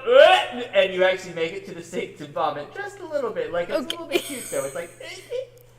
And being fire genasi from this plane, it actually looks like a little bit of magma. Okay. So as it comes up, that's pretty it starts badass. to burn a little bit. I like that. I like that. So Okay. you're currently in the bathroom listening to this fight going on. Okay. As this is going on, Stella, you are against the bar, watching these piles of metal just bashing into each other, watching this big, huge bail bondsman that you've been, trying to get yourself situated on, falling on the ground, your BFF, tangled up in this plethora of hanging metal. What do you do? Did he actually attack her yet or no? Did who attack who? Sapphire. Well, they ran into her, so they're prone. They haven't actually, and they haven't. Oh wait, you're right. Thank you. There's a second one. So the second home horror goes for Sapphire. Thank you. There was a second one in there. Fine. So the second one goes. I forgot. No, you're to put fine. that No, you're on. fine. You're not gonna hit me. You're not gonna do it. 19. Yeah. We're level 3. Of course I'm not doing it. Play these games. And 13. Dang it, barely. All right, just barely. Hey, it's better than what their actual roll is to hit. Hey, don't play those games. You take from the first hit, it swings at you and batters you, and you can tell from your knowledge of helm horrors that they're just trying to get up. It's a big entanglement. They ran into you as it's trying to hit the other. Steamer is trying to hit Stanley. Stanley is trying to hit Steamer. And as they're trying to hit each other, they actually end up punching you in the face. You take 4 points of bludgeoning damage from the first hit, and then as Steamer is trying to kick Stanley in the spigot, you take another 3 points of bludgeoning damage for a total of what was that? 4 and 3?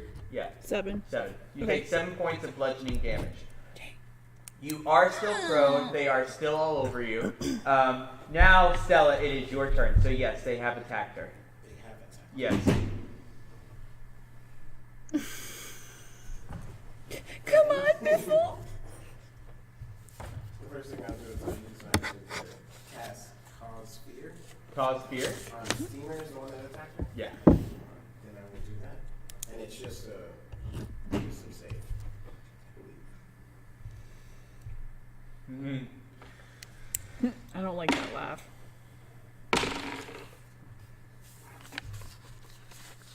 Okay. So for the purposes of this, everyone, normally this creature is immune to fright. But as he didn't get to choose she didn't get to choose her spells, I am going to roll a wisdom saving throw. I got a 2. Oh! Yeah. Yay! So I am going to allow Steamer to be frightened. However, you must describe to me what appears that frightens Steamer, this blue collar helm horror. Oh, wow. I like it. I like it. It sounded great. I like it a lot. Okay.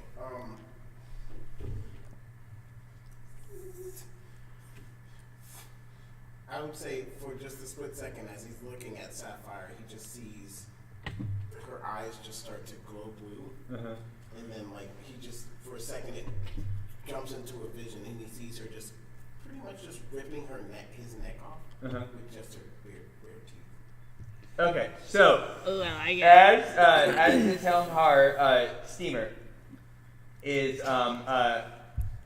standing there, he all of a sudden, in his oil inspired haze of blowing off steam from his workday, sees the what he's Sapphire's eyes just start to glow bright blue. Unbeknownst to Stella, his wife has the exact same bright blue glowing eyes Ooh. Ooh, I love that he it. is known for many a year. And he all of a sudden remembers, oh, I should go home. Because I will be getting in trouble very soon. Now Steamer is actually frightened of you, which means he cannot come any closer, gets disadvantage on attack rolls, and tries to flee from your presence. And I will just walk closer to All right. On his next turn, he will try to get away from you. Cool. Wonderful. Bobby. All No, Sophie. Who's Sophie? Sapphire, sorry. Thank you. So I That's will. an R. That's okay. So I will cast, because I'm really upset that they hit me. I'm gonna cast Thunder Wave. So I need a Constitution save.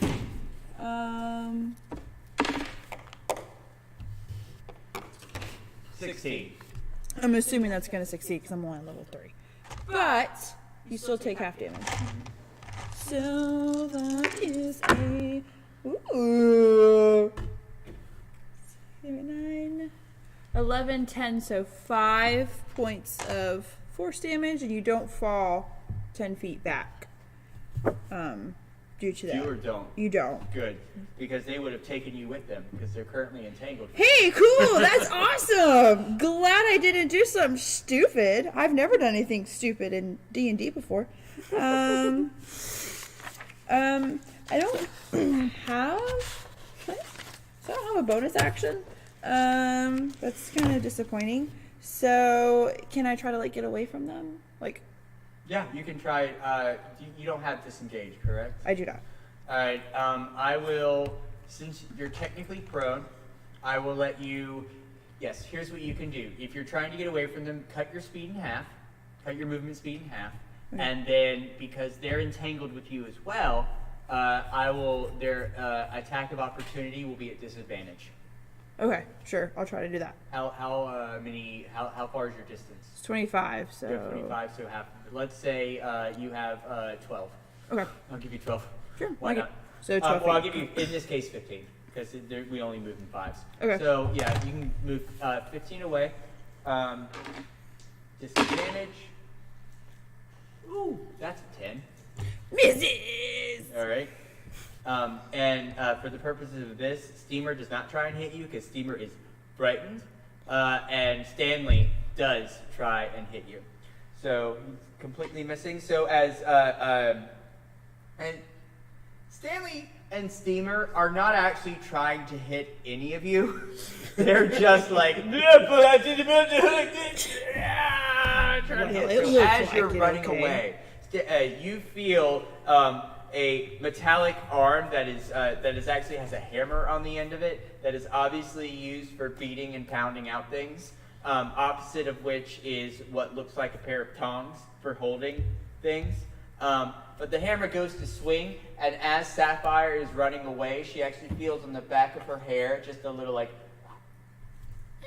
knowing that if she had just been a little bit closer, she would have been a heck of a lot more hungover now, feeling a lot more hungover now than she did yesterday. You managed to get away, and you can make it to, let's say, the bar, the back set of booths, or the jukebox in the corner.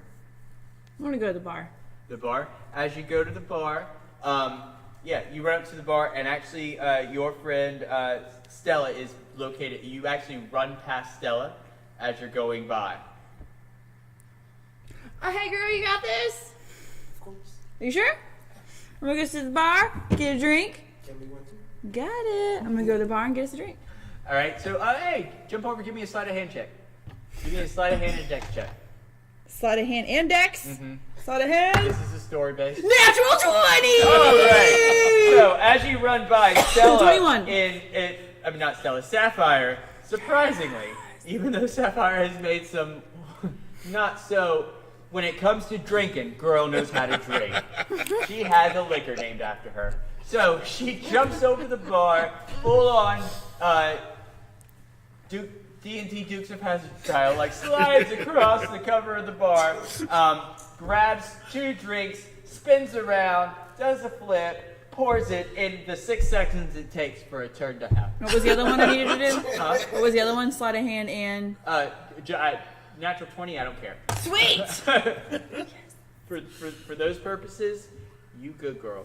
So, as this is happening, Bobby, it is finally your turn. Stanley and Steamer are going everywhere. Stanley is screaming, "No, Maytag, no! I didn't mean to do it! Don't hit me! Don't bite my neck, Maytag! Come on, May!" So See what I did Bobby there?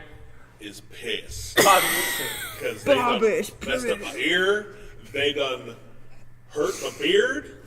So I'm going to take half my action, stand up, and move back a little bit. And I'm going, they're made out of metal, right? Yep. And I'm going to cast Shatter at them. And so I need a Constitution saving throw at disadvantage since they're made of metal. 6. 5. They both fail. Let me see. What do you know? That was a 6 and a 17, and that was a 5 and a 15. Yes! And let's see. Okay, Wow. so they take... D8, second level. They're going to take 4d8 worth of damage.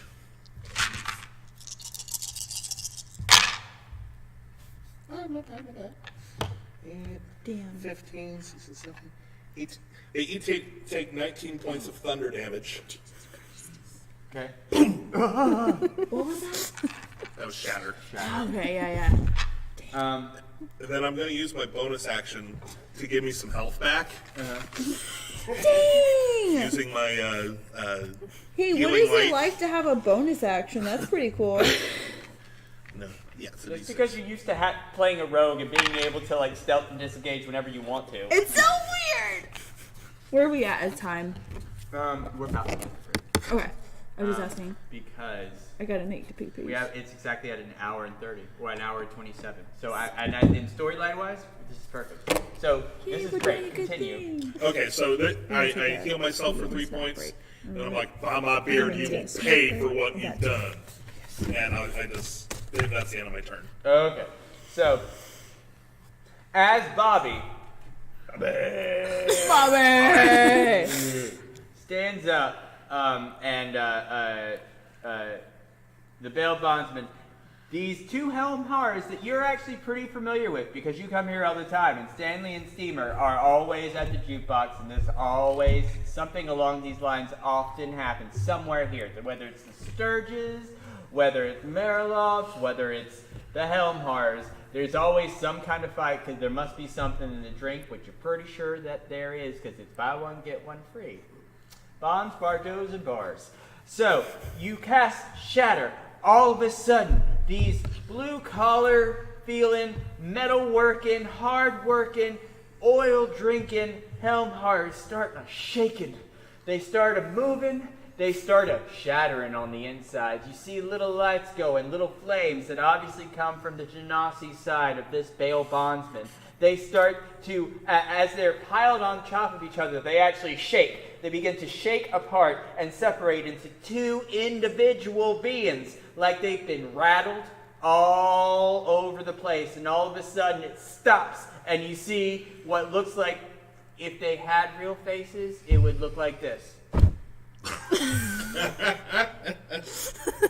And a little trickle of what would be of oil just comes out the side of the mouth like they vomited a little. Oh my god. You, knowing them well, can speak very basic helm horror, and they pretty much tell you, "Sorry, Poppy. We didn't mean to. You know it happens. You think about that next time. I will. I certainly will." And they start clattering and standing up and getting together. As this happens, this tiny little depressed, this tiny shadowed, hooded figure walks into the bar. Everyone just feels the cold, the dark, the dank wash over them. As this dark hooded figure enters the room, you know this figure to be one of the judges from the local area. As that happens, you realize that they've been watching everything that has been going on in the bar. Bobby, you know that this is an event that happens pretty much every night. This is how this demi-plane, how the people in this demi-plane get decided on whether or not they must go to jail and pay the bondsman. Stella and, not Gwendolyn, Stella and Sapphire. Sapphire, you remember this event happening the night before because as soon as you felt this darkness come over, you ran to the bathroom. However, girl got caught tonight. My dear sweet Stella, you don't remember this, but you know exactly what's about to happen. Gwendolyn, all that's going on, you don't know what is happening. You're just in the bathroom, puking up a little bit, but then you stand up straight and feel the dark energy come over you, and a joy sparks in your body. Yes, because you know, yes, because this is what you've been waiting for, to show that you can be a bail bonds person. Oh, thank you, Jesus. And that is where we're going to take our break. Yeah, We'll be back in 5 to 7 minutes while everyone here uses the restroom, gets some snacks, and then we will finish our wonderful one-shot of bars, bonds, and bardos. Ba-ba-ba. We'll be right back. Oh, no, just leave Keep it on. Oh, We're gonna yeah, keep just keep you it on. do I on. mute it? Are we keeping it on? Yeah, just keep it keep it on. on. Watch it later. We're fun and entertaining. We're gonna keep it on. We're gonna go pee. We're not going to. This is Triple B. Triple B. This is Triple B D&D. I really didn't mean to. It's Triple B. Hey, it works. Does it work so far? Is it okay? I like it. It's still PG, right? Like, 13? I dropped an F-bomb, so I we know are you at the did. That 13. ain't your, I mean my part. You. Hey, you're one more PG-13 rating. Oh, what? I thought PG-13 was 1. I thought it was 2. Yeah. No, you know what? For this purposes, because it's our first stream, let's keep it to 1. Let's keep it to 1. Alright, bye. So are y'all having a good time so far? Oh, yes. How are you doing? See, the wonderful thing about these random one-shots is that you never know what it's going to do. Yeah. Like, this is something that is not common that you'd see in a normal D&D session. How are people liking it? The one guy on chat, Chris Hansen, says it's turned very Kafka-esque. Very what? Kafka-esque. Oh, yeah, we are Kafka up in here. He's a real Bobby fan. Bobby and Gwen. I like Bobby even though his stats suck. Did you see these stats? I giggled when it came off the printer. You should just at this juncture, you should just tell them what So- you're playing with. These are Bobby's stats. Strength, I have a 10. Dexterity is a 7, which equates to a -2. Constitution is actually pretty good. It's a 17 for a +3. Intelligence, 11. Okay. Wisdom, a 3. Not a -3, to tell you. I have a -4, but the actual number is a 3 on that wisdom. And charisma, since I'm a wonderful warlock, you would think my charisma should be pretty good because that's what I use to cast the spells. No, I have a 7 with a -2. This is my life right now. for the saving throws that my spells make you do, They only have to beat an 8. That's what I'm working with. Bobby, he's not too good at what he does, but sometimes it works. Chris Hansen would like to tell you, Bobby's an underdog you want to root for. You shouldn't, but you want to. I like it. Yeah, 3 wisdom, but Bobby, imagine what the rest of your stats would be like if you didn't have that 3. Right. Although I love playing dumb characters, like whether it be intelligence dumb or wisdom dumb, they're so much fun to play. Like it's harder to play like a low constitution character or something like that, but like a dumb character, I can totally get behind it. I love a dumb character. If you need snacks, we got snacks. You got snacks? I'll be right back. There are snacks. Oh, I've been sitting too long. Oh, we're still here. We are here in the you guys, the Ritz Theater here in beautiful downtown Winter Haven. It's gorgeous, right? And see those tables right there. Very soon, you're going to be able to come here and play with us. Play this exact thing that we're doing right now. And play it here with us at one of these tables. It's gonna be fun! Starting April 8th. Starting April 8th, you're gonna be able to come here and play this with us. And you see how crazy we are. It's gonna be fun! So much fun, you guys! So come on out. We got super cool plans coming. I can't talk about a lot of it right now, but that's what we can talk about. we're gonna talk about April 8th. And it's gonna be awesome. I can't oversell this. Okay. So guys, So if you're in the Winter Haven, Central Florida area, or if you're here on vacation, come on down. You don't have to have dice with you. do you see this room? Anything with you. This whole room is ours to do all the super cool nerdy stuff we want on Monday nights, and Tuesday nights we keep it closed for us to do this. Hey, Which? good friends. Yes. Our friend Chris Hansen is from Holland. Well, hello. Holland? From Holland. That's awesome. Oh my God, Chris! Thank you for joining Yes, us. this is oh my God! Ask him. How did he find out about us from Holland? He's what? You can. I'm sorry. Slow. I am not slow. Chris, how did you find out about us all the way from Holland? I need to know. We love that you're here. We are so excited to have you here. And maybe just for Chris Hansen, we could do a live stream, a little bit of our April 8th event. So I'm pretty sure you can't be here for it. It's totally fine.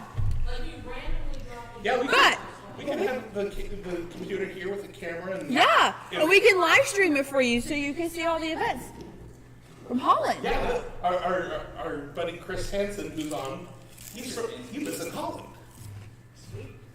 Cool. He was drawn in by the Captain America shields when he saw the screen. Love it. If that's what keeps you happy, sure, we'll show them all the time. But we're here every Tuesday night, starting tonight, and moving this point forward at 8:30. Sometimes we'll be doing one-shots. Sometimes we'll be doing existing campaigns that we've been playing. Sometimes... Okay, we can talk about 2 of those campaigns, the Dog's Beauty and Kids on Bikes. those 2 will be doing. We can talk about those. There's other ones that we cannot talk about yet, but we might be able to soon. Yeah, the Dawn's Beauty campaign takes place in the Elder Scrolls universe. So if you're an Elder Scrolls fan, And let's see, do it. we have the wonderful Anthony, who's the DM for that. He wasn't able to be here tonight, but he's DM for that. And if you're watching, Anthony, punk, that's all I wanted to say. It's okay. We decided to do this last night. I just wanted to call him a punk just to do it. There's no innuendo about it. I just wanted to call him punk. Yeah, in that campaign, we're like besties. We do drugs together. I'm a priest that does drugs, And I just don't care. It is an NC-17 Yes. campaign. Because We should probably bring that down to a PG-13 eventually. I play a hello. true neutral. Huh? I cannot bring my character down to NC anything less than NC-17. I play a true neutral character, mysterious character named John the O. Which is amazing, by the way. But He yeah. has a very interesting way of asking his goddess questions. You mean a creepy one? But I have a great work bud. That is right now, my character is a duke, and we're trying to find sources of income for the town. I'm a I'm a dark elf sorceress that thinks she's a rogue because her armor class is a 17. She got a +4 on that dex though. And I have a +9 on my initiative. Dexto. And I play a half-elf life domain cleric named Alumine, Sir Alumine Venturblood. My husband plays I can't remember, because actually our characters hate each other in the campaign. They really do. He changed up on something. Yeah, he changed up. I don't really remember. I don't really care anyway, because I'm not supposed to. He's my work friend. We hate each other. My Another work campaign. buddy. He doesn't like me. He doesn't think I'm pretty. What's that guy? And the one that we just started like the other night. Oh we my did God. Kids on Bikes. It's If you have a chance to pick that up and run it on your own, it's Oh my God. so much fun. Can you go on and see this stuff?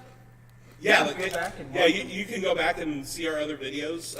Last week's was our kids Kids on Kids on Bikes, and that one was fun. and then That there's 2 episodes of Dawn's Beauty. Yeah. Those were in the 2 episodes of Dawn's Beauty were in their house. My house. And then the Kids on Bikes was in The my first house. video of Dawn's Actually, Beauty. my house, me and the innkeeper Vicky back there, who you're talking to. We lived together. We did it in our kitchen. The game. But yeah, you can go back and watch that. Okay. So Yeah, go back and watch about- it.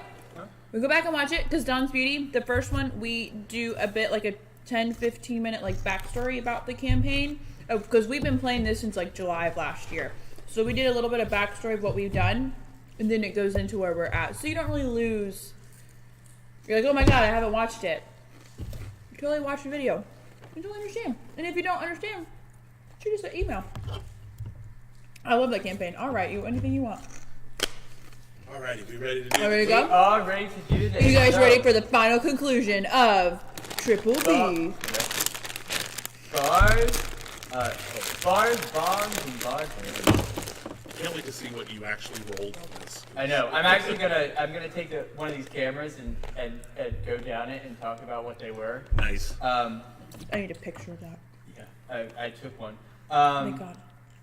So, when we last left off our intrepid heroes, we had Gwendolyn. Gwendolyn. Gwendolyn was in the restroom, upchucking from her nervousness of being the big genasi that she is and punching the Helmhar who began the bar fight. And even though she did no damage whatsoever, she still genasied up. And through that, she promptly went into the men's bathroom and vomited. Then she felt a comforting chill, the coldness of a judge, one of the judges, the people who give her her life's duty of creating bonds. Our intrepid hero, the best friend who woke up the next day, who needs to learn to choose her BFFs better. Stella is standing there, not remembering what happened the night before, but knows what happened to her the night before is about to happen again. A little bit of deja vu as this dark figure enters the bar area. Our Sapphire, who managed to escape the judgment, last night, stands there. A little bit in shock, a little bit, maybe they won't notice that I did what I did. Did they see it? Did they not see it? Am I stealthy? Am I not stealthy? She kind of pulls her bags in front of her and starts to hide. Maybe. No. Bobby! Oh, Bobby! Boucher! I mean, full-on superhero poses, hands on hips, standing there, not sure if he's really gonna turn his friends in. Should he not?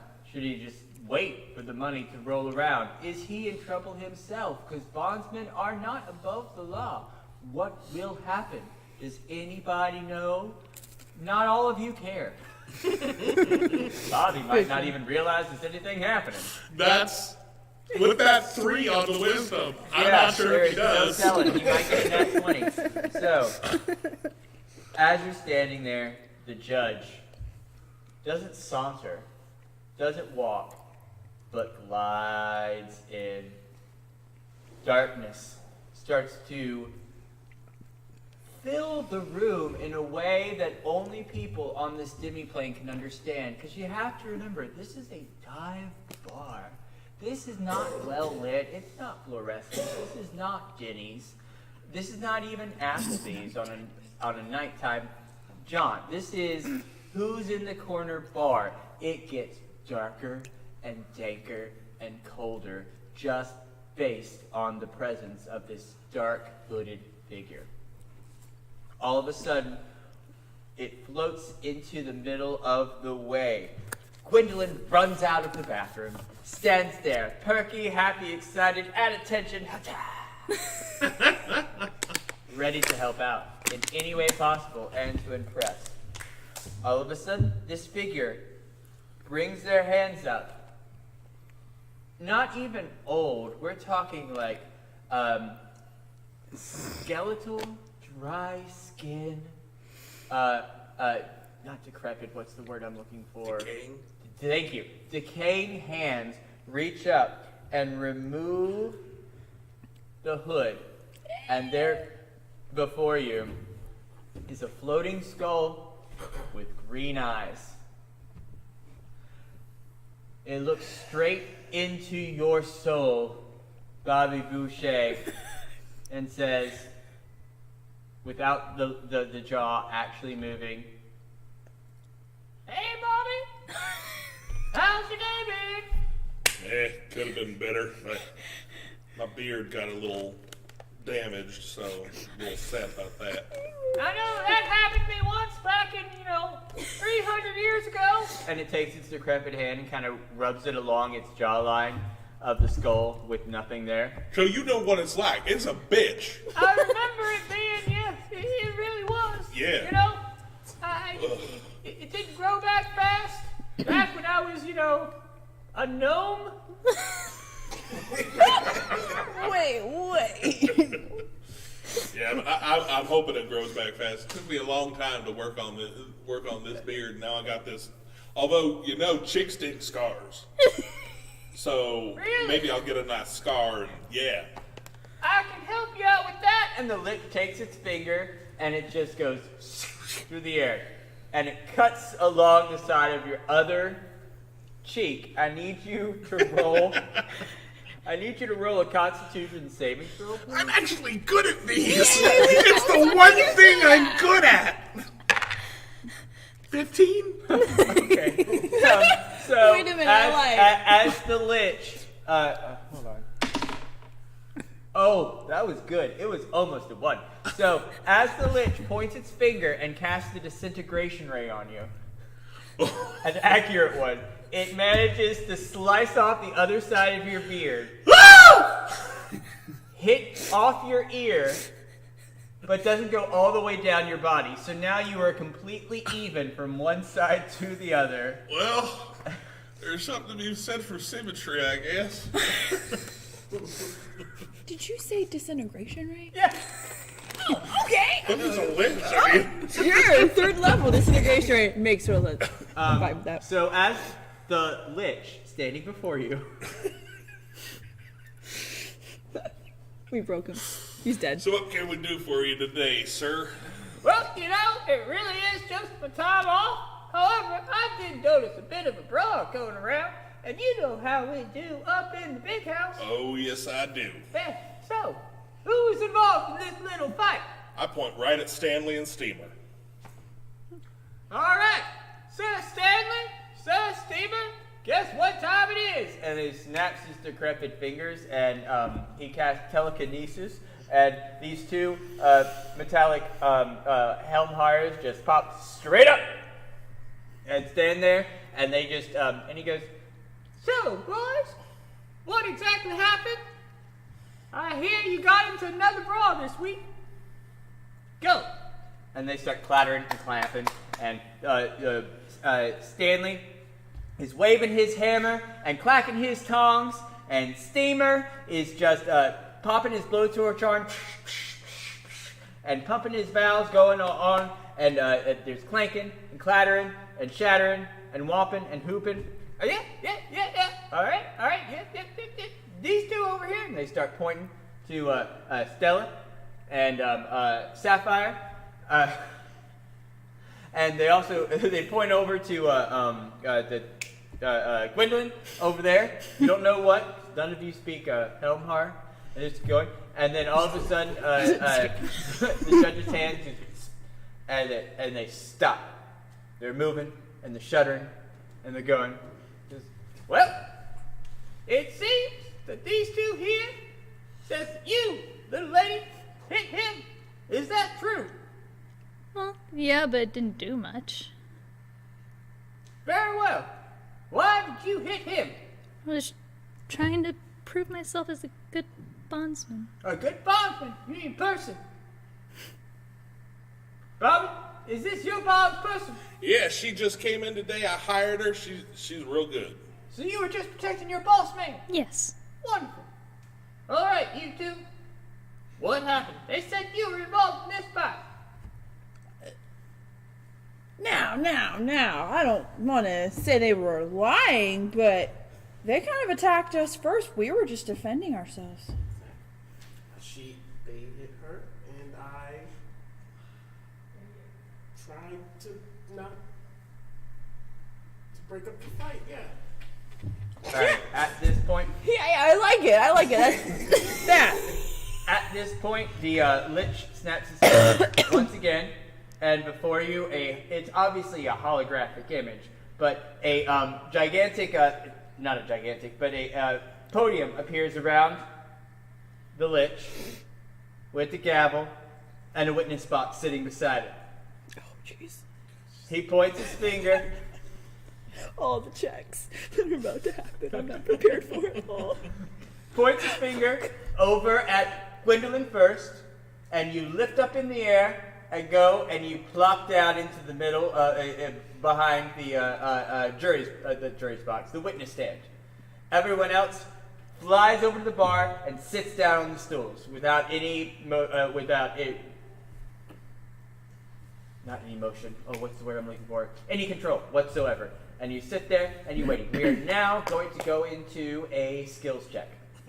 Yay! Skills check! How many things have I played this on here? Right? Yeah, the things I need. All the Anything things. missing? All the things. You're So, basically with the gonna skill focus check, here. you need to get. We're going to go. You need to get 4 out of 6.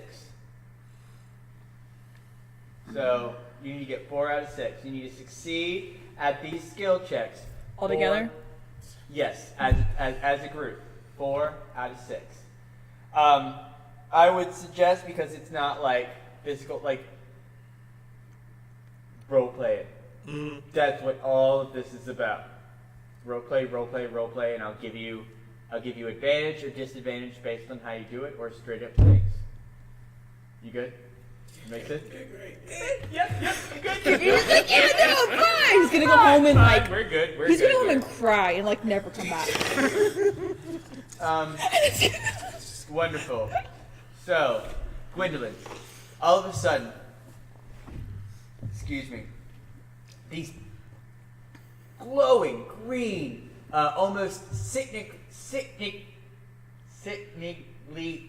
green, thank you, sickeningly green eyes latch onto you. You're familiar with liches, having lived here. However, there is still a hauntingness, like it is staring into your very being and your soul. But because this is what you want to do, you want to be a part of this bondsman system of justice. Yes, you, the Nazi sprung. You managed to rally back, damn form. And the once again, he looks at you and says, "So, I need you to give your statement one more time. What exactly happened?" Well, we were invited by my boss to come to this bar, and all of a sudden this fight broke out because of these two. Which two are you referring to? Stanley. What was the other guy's Steamer? name? Steamer. Oh, okay. Thank you. I was like, sorry. Trying to really get into this, okay? Do it. You're doing great. No, you're doing great. No, you're doing wonderful. Keep Okay. going. Yeah, don't worry. Stanley and Steamer were fighting. Yes. And I saw that they were going to try. I saw what they did to my boss. Uh-huh.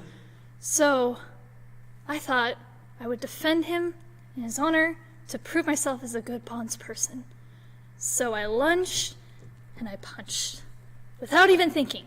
I just felt it was the right thing to do. Full on instinct. Yes. Wonderful. But all I did was a dink. So I ran away into the men's bathroom and I may have thrown up a little bit, which is really embarrassing, but what else could I have done? You know, in my youth, I can't. 572 years ago, as a little gnome, I too dinked and puked. There is no problem with the dink and the puke as long as the dink was from a real good space. And if he could cry, he would be crying. But he's an undead lich, so he's not. And you can feel the lich growing a little better on the inside. I need you to roll a persuasion check with advantage. So that means if you roll twice and take the higher number. Okay. 16. 6. So you're gonna take your 16 and add your persuasion. You said. Yep. Yep. It's 4. Plus 4. So Yeah, 16 plus 20. 4. 20. Wonderful. Unnatural. So, as you can see the pride growing in the lich's glow, the cold actually doesn't get warmer, it actually gets colder. Lich man. But being a fire genasi, you just know you're getting more tepid. You're feeling more tepid. It's still comfortable to you. And he says, for defending your boss, man, because he is now your boss, I say thank you. Thank you, and I look forward to seeing you in the near to distant future, my dear Gwendolyn. You're very welcome, sir. I'll make everyone proud. Genasi pride! Oh, I thought you see your boss man just give a little fist bump. Nice. You may step down, my dear. And go stand with Bobby. Mr. Boucher. Take care of her. You hear his voice go from a high-pitched tenor to a low, grumbling, poop your pants baritone. She's got a bright future around here. Right. Hi, Genasi. You're funny. Roll for a joke. That would be a success. Congratulations. Yay! All right. Next up, Stella. And you pop up. Gwendolyn pops over to Bobby, and you just shoot straight up in the air, over, and plop straight down. Part of you thinks, I may have done this last night, but you really don't know. Yeah. Sheila? That's my name. Yeah. Oh, sorry, not Stella. Sheila. First of all, get my name right. Don't correct the lich.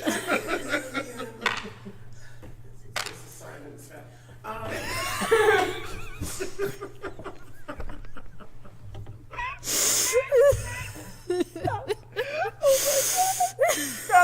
please tell me the events of the night as seen through your eyes. Well, I came in for a drink. I was meeting Bobby somehow. We met in a room, and we came over here, and he gave me a drink-free coupon. So we came to get drinks, and those two gentlemen over there, yes, the Steam Miss Stanley, yes, they started fighting, and they bumped into my best friend, Sapphire. They just bumped into her, and then they actually striked her. I know, right? So I was like, girlfriend. So I just wanted to just give him a little scare so he'd back off of her. I didn't want to hurt him. I just wanted him to release himself from my best friend. And that's all I did. All right. So, what you're telling me is you were defending the honor of that one over there. And he points directly Exactly. to If I would Sapphire. have not striked her, I would have not engaged. Very well. Roll for, because that's all true. So yeah, roll for persuasion. I will give you advantage.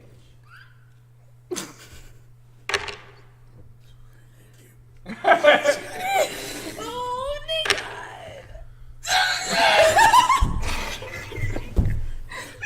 I rolled a 3 and a 9 plus 2. Okay, so 11.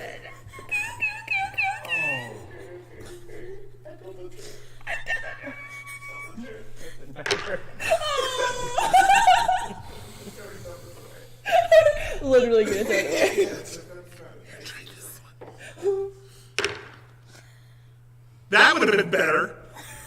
Just So- natural 20. So the judge looked at you and said, I just seem to remember you from last night. We had a similar situation. However, I also remember you were so drunk that you could barely stand up. I had to hold you up all night long with my telekinetic spells. I don't remember. Exactly, you don't remember that, so how are you going to remember this? I say no, ma'am. and smacks you, and you feel like normally a mage hand cannot do damage. Normally. Normally. But But in this case, so you remember how Herman ring hand you, right? Yeah. This ring hand wallops you halfway across the bar. No, I'm just gonna roll for damage. I accept my punishment for rolling really bad. Oh, geez, he's got a count? Oh, God. Oh, I'm so scared for you, BFF. You take 19 points of force damage. I'm unconscious. For what you believe was a stone cold lie. Alright. Sir, can I heal her up real quick so she's not unconscious? Hopefully her lesson was learned. She won't be lying to me again. However, she pretty much looks exactly the way I left her last night. If you so desire, sure, bondsman. Okay, so I'm gonna give you a d6 of health. 4 points of health back. I at least drop. As you come to consciousness, all of a sudden, all you remember is a pissed off lich, sitting there, and then all of a sudden you are in a completely different position, and Bobby is over your prone body with both ears missing, a goatee, a flame stash, and just glowing with the biggest grin on his face, healing you.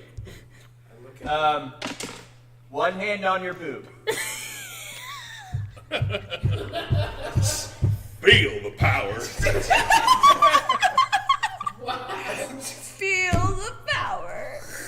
You're not getting that on a t-shirt. It's gotta be a t-shirt now. Okay, baby. You're not really sure if it's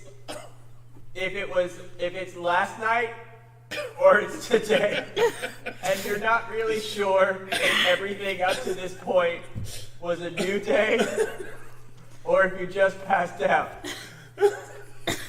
Because this is the same bar you were in the night before. I wake up and I go. Want to slap his hand off. I look at Sapphire and I cast message. Okay. Quick. Yep. And I go, what's happening? To this message? You kind of got like bitch slapped across by the lich, like really hard, like almost into yesterday. Why don't I remember anything? Hence the slap. You got slapped really bad. I'm so sorry. I guess he didn't like your testimony. As you finish this last word, you zoom up in the air and plop down into the seat. That was a fail, by the way, if you didn't know. I couldn't tell. I thought that was a success. The instant unconscious didn't succeed. I'm okay, let's do this, guys. Yeah.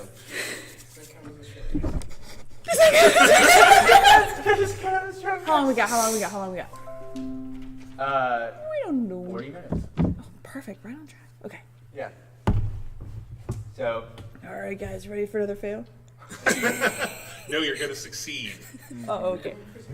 Oh, that's what we're doing. Okay, success, I mean. so Jesus Christ. See? Little Miss Best Friend, what really happened tonight? So, let me lay it out for you. Let me tell you a little story. So, I was out just chilling with BFF. We went to the bail bondsman. You know, Bobby, he invited us out to have some drinks. 4 of us came out here with some BOGO coupons. All of a sudden, those 2 over there started fighting. So, being a good person, I walked over and I was like, hey, not here. And then I got tangled up with them. They punched me in the face, both of them. And then all I did was cast a simple thunder wave to get them off of me so I could get back to drinking. And that is what happened. He's going to perform an insight check on you. What do I have to do? So,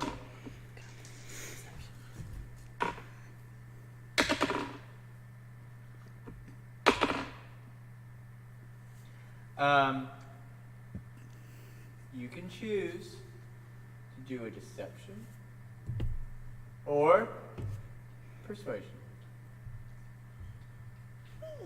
Do I choose the -4 or the -2? Okay. That was a natural 1, wasn't it?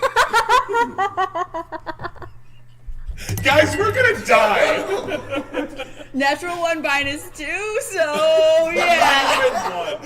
If you could fail harder than I got a -1. So,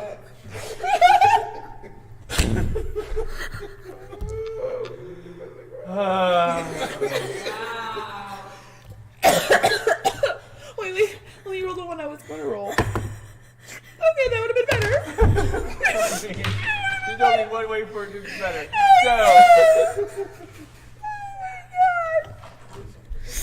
Look, I'm ripping my character sheet now. Hey guys, at least we don't really care about these characters. Yeah, I know. If this was like Emberlyn or Primrose, I would be having a mental breakdown right about now. Yeah, I'd be. What are those? What are those? That's a bitch. That's a lot of dice. That's definitely more than 15. Why? How did you know? so, Oh, jeez, this is gonna go bad. I'm prepared. I'll take whatever punishment I deserve for a -1.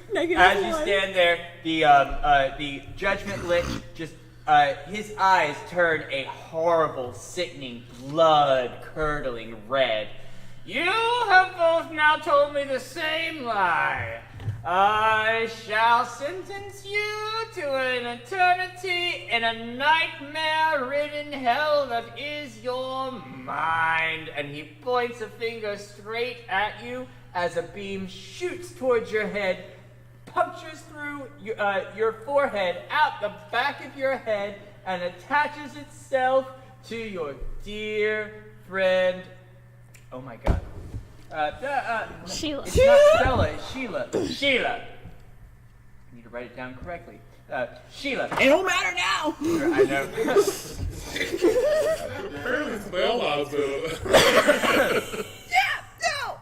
As the two of you merge together, you're now pushed into everything around you starts to shimmer and to swell, and shadows form around you. From the shadows, these dark figures, almost like bat goblins, come out of the side and start to run towards you and attack you. They begin to rip apart your skin and your flesh, poke you, causing such pain and anguish and nightmares.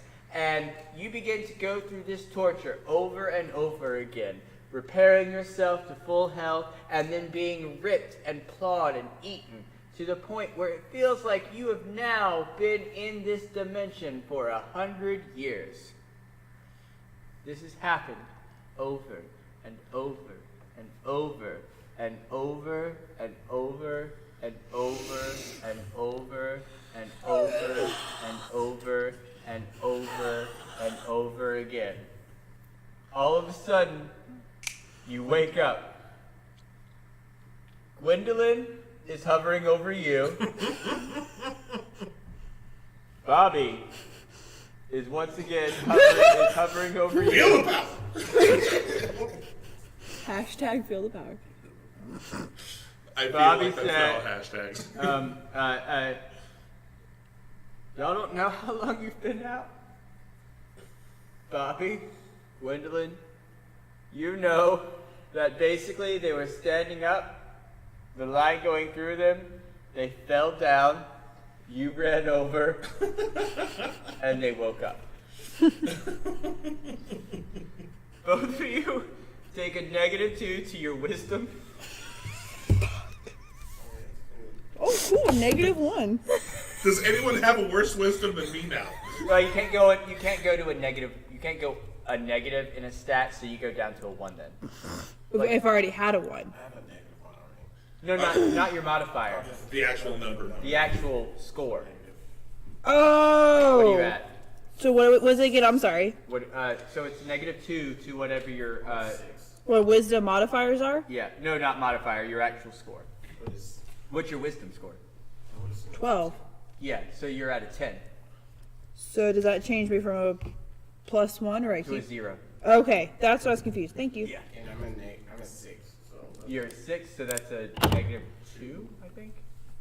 What are you at? You have a 6 on there, I have a 3 on wisdom, which is which is a -4. so it's -3. 3? Yeah. Our friend said we should call this Bobby's Inferno. Bobby, what? Bobby's Inferno. Bobby's Inferno. Yeah, Bobby's Inferno. Like I'm going by the bar. But obviously we take no damage, right? No, you take no damage. Even though you just suffered through an eternity of torture. Right? Yeah, about that. That's but fine. you have you're at disadvantage for wisdom saving throws. Write these down, please. Wisdom saving throws, Constitution saving throws, and intelligence saving throws. But if I have advantage, do I get straight against magic? Is it just a straight roll for me? No, you're just it's disadvantage. Period. wisdom. You went through 100 years of torture. Wisdom, con, and what else? Intelligence. Intelligence. Yes. Jeez. Resistant against radiant and necrotic. No. We were ripped apart for hundreds of years. We lose it all.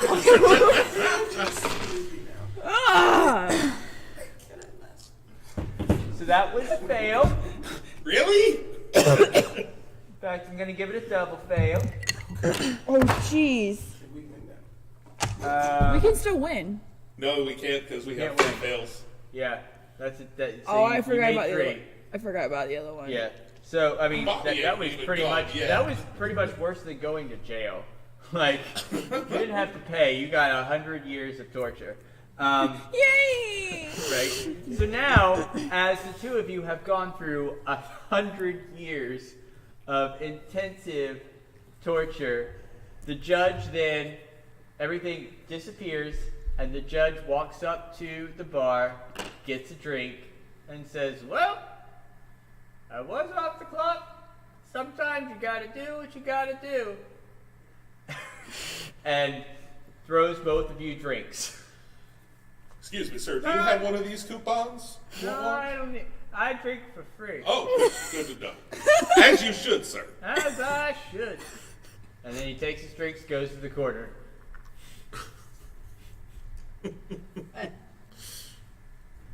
That was rough. Okay. Is there any way I can have his job? That was cool. You got to work your way up to that. Oh, okay. That takes hundreds of years of dedication. I am willing and dedicated. After I he goes want his away, job. everyone else from the Sturges, the Helmhars exit. The monolith comes out, starts in the bar. Everything starts returning to normal as it was, except the two of you BFFs for now, what, 135 years? Yeah, that makes sense. Yeah. Yeah. I got you. Are just sitting there in this bar. Crazy as fuck. Heck. That was 2 we can't say anymore. We used the last one. I'm sorry. Here we go. We're not used to watching our language when we play D&D. Sorry, we're trying really hard. It's really tough, you guys. What do you do? I take my drink and I You know what? I think Rock. you two deserve. I'm going to buy you each a drink. I go up to the bar and I buy. You know what? A round of drinks for everybody. Yeah. Thanks, boss man. Yeah. So, the Marlock makes all the drinks for everyone and makes double because it's a buy one, get one free night. So you have double of everything. Woo! We have 2 white Russians.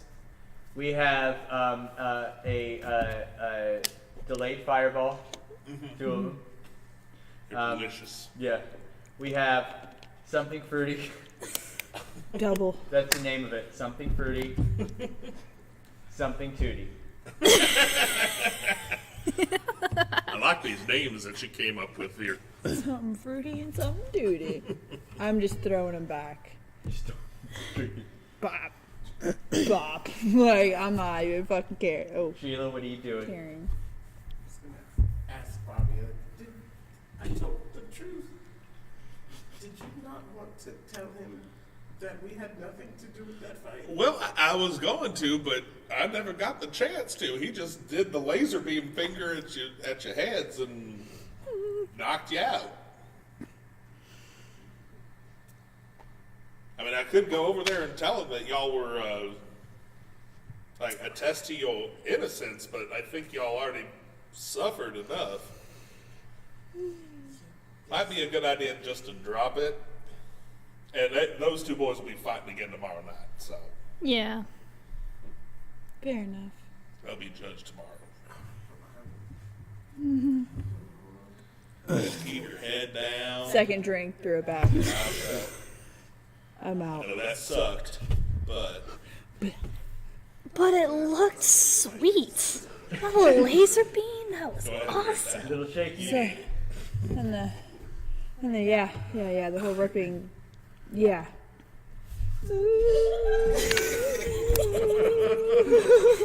I'm gonna go out on the dance floor and start just dancing with whatever game we're on.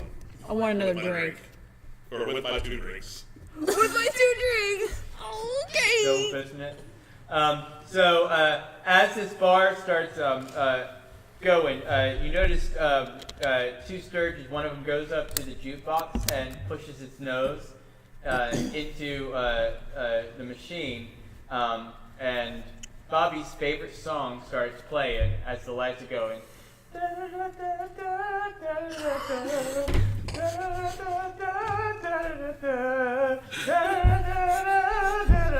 Bobby just starts shaking and dancing with his two. That's my jam, yeah. And he is dancing like no one's watching, because no one else he is that person.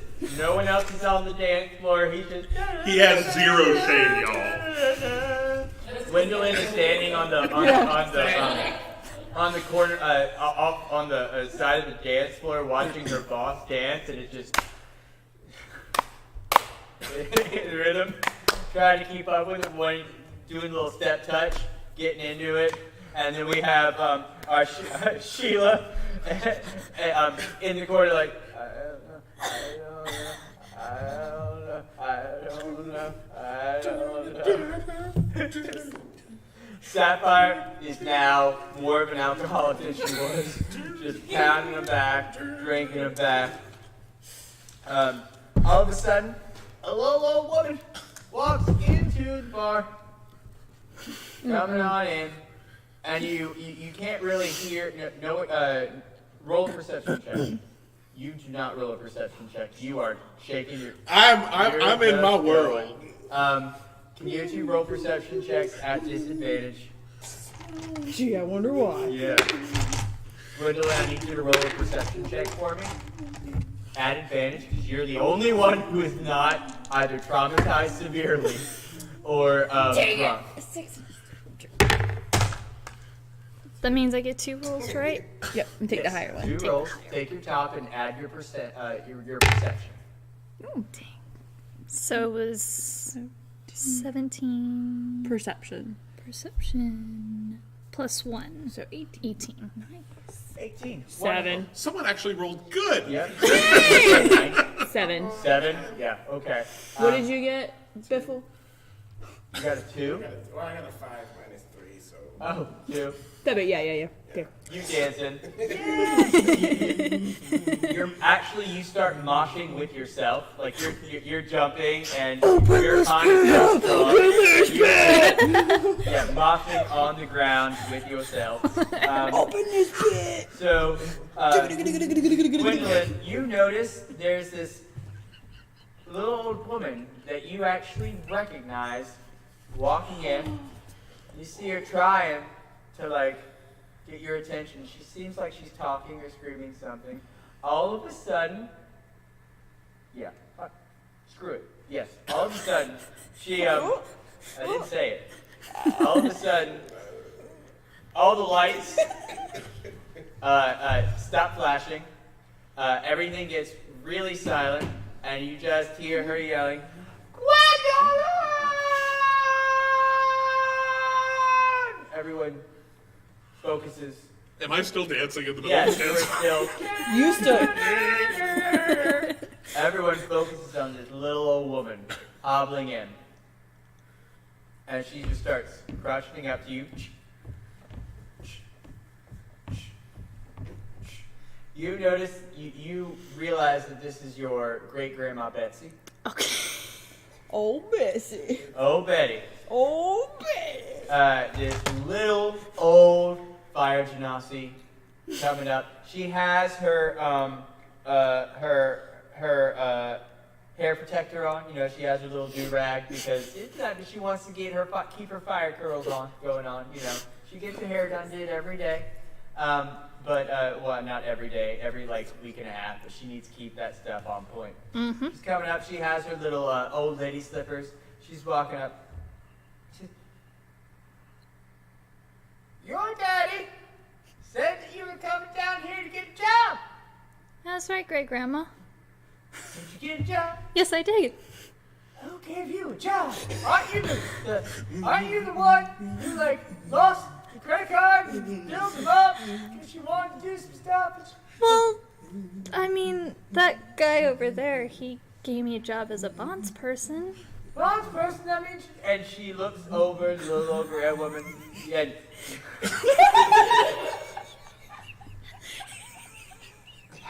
Bobby Boucher is just going and just there's no, Get it, Bobby, there's you no get longer liquid in his glasses. He hasn't even drunken any of it. It's just all over the place. You go, Like Bobby. his face. Like the corn. I do flash dance. Yep. Oh, yes.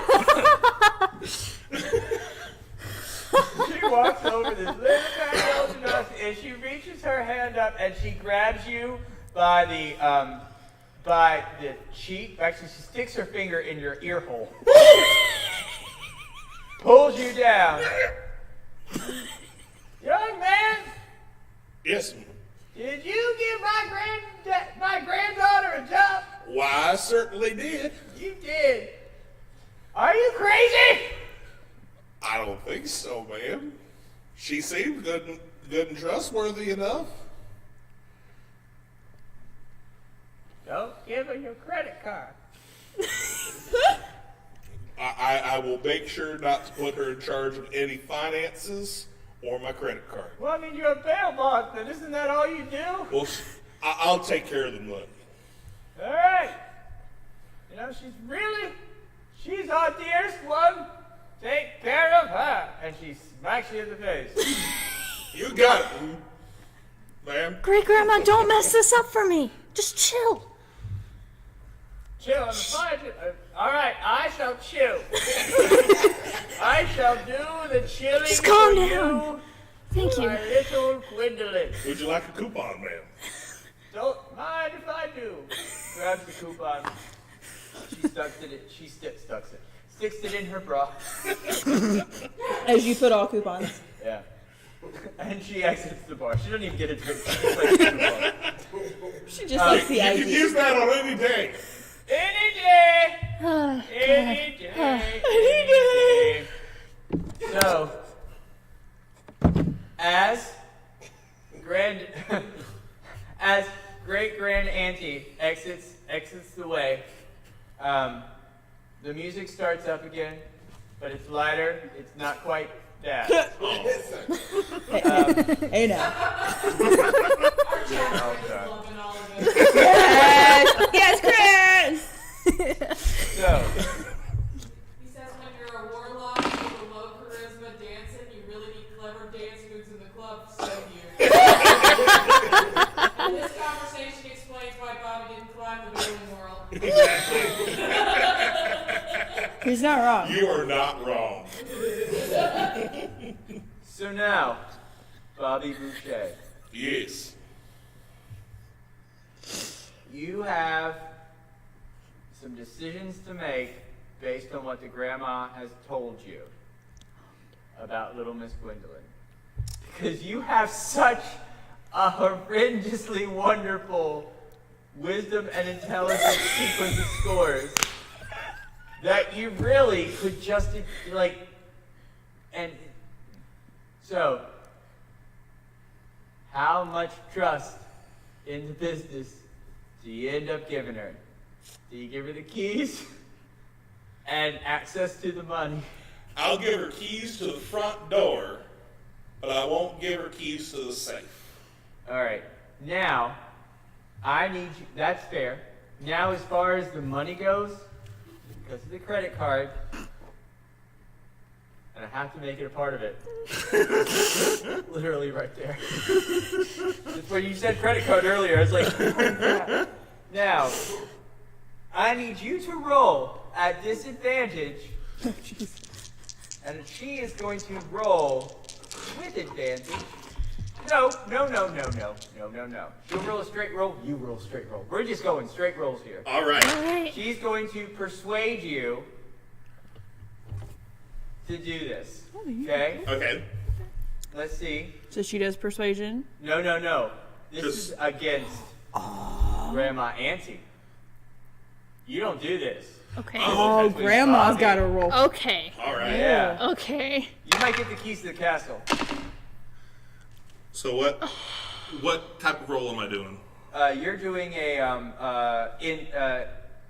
insight, because whether you believe her or not. Oh, insight.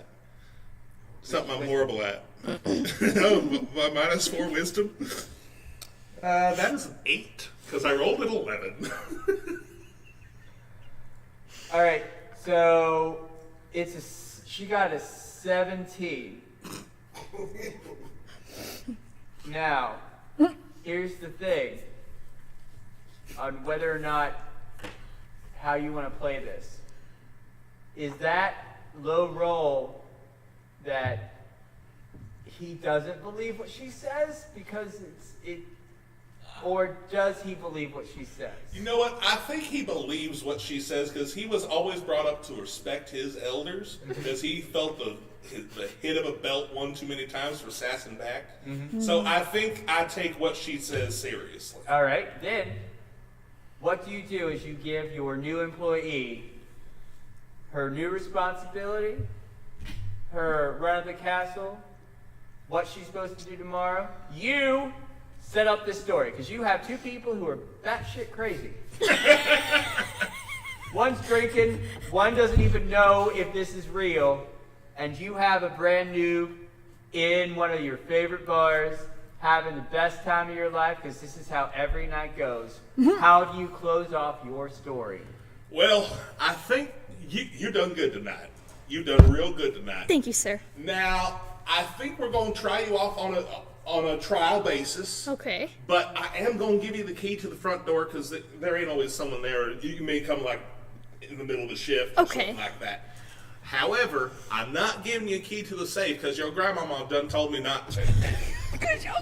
You know what? I think that's pretty fair. I mean, I maxed out all my dad's credit cards. I love jewelry so much. It's all I love right. it so much. In this job, you're going to make enough money to buy your own jewelry. I have a problem. We found out her problem, you guys. Jewelry. But that's okay. We all have our things. Okay. So here is the key to the front door. And I will... You are on... It's golden. It's so pretty. Now, don't be melting that down and giving that to... Yeah, that if you melt that down, you ain't getting back to the front door. Okay. I gotta calm down here. So yeah, you're going to take that and you're going to come back probably first shift tomorrow. Okay. And I believe I'm on first shift as well. We'll kind of train you up, get you up to speed, show you how to process the people through and all that kind of stuff, and then we'll go from there. Yes, sir. Sound good. All right. One last question. Yes. Will you please tell her the password to the scrying mirror? Is there anyone around us? No. No, everyone else is dead. All right, so she came onto the dance floor where you are the only one dancing because everyone in this bar knows how you are when your song comes on. And they are all the way away. So if you talk in a normal voice, no one can hear you because there's something else. Stairway to Bondsman is on. Love it. So you can't tell anyone. This is the key, the combination to the scrying thing. It's 1, 2, 3, 4. Okay. You got that? 1, 2, 3, 4. Yeah. 1, 2. 3, 4. Yeah. Okay. That's it. Okay. I'll try real hard to remember that. Yeah. Try really I'll show hard. you how to use it. Tonight. Okay. That sounds good. 1. It helps us keep track of perps and find them throughout the city. It makes our job a lot easier. Okay. Yeah. Can I try doing my story on myself? You can certainly try. Does it remove curses? I think you need to remove curse to You remove need to curses. remove curse for that. You could you're sitting there trying to. All right, so it doesn't remove curses. So here's what happens.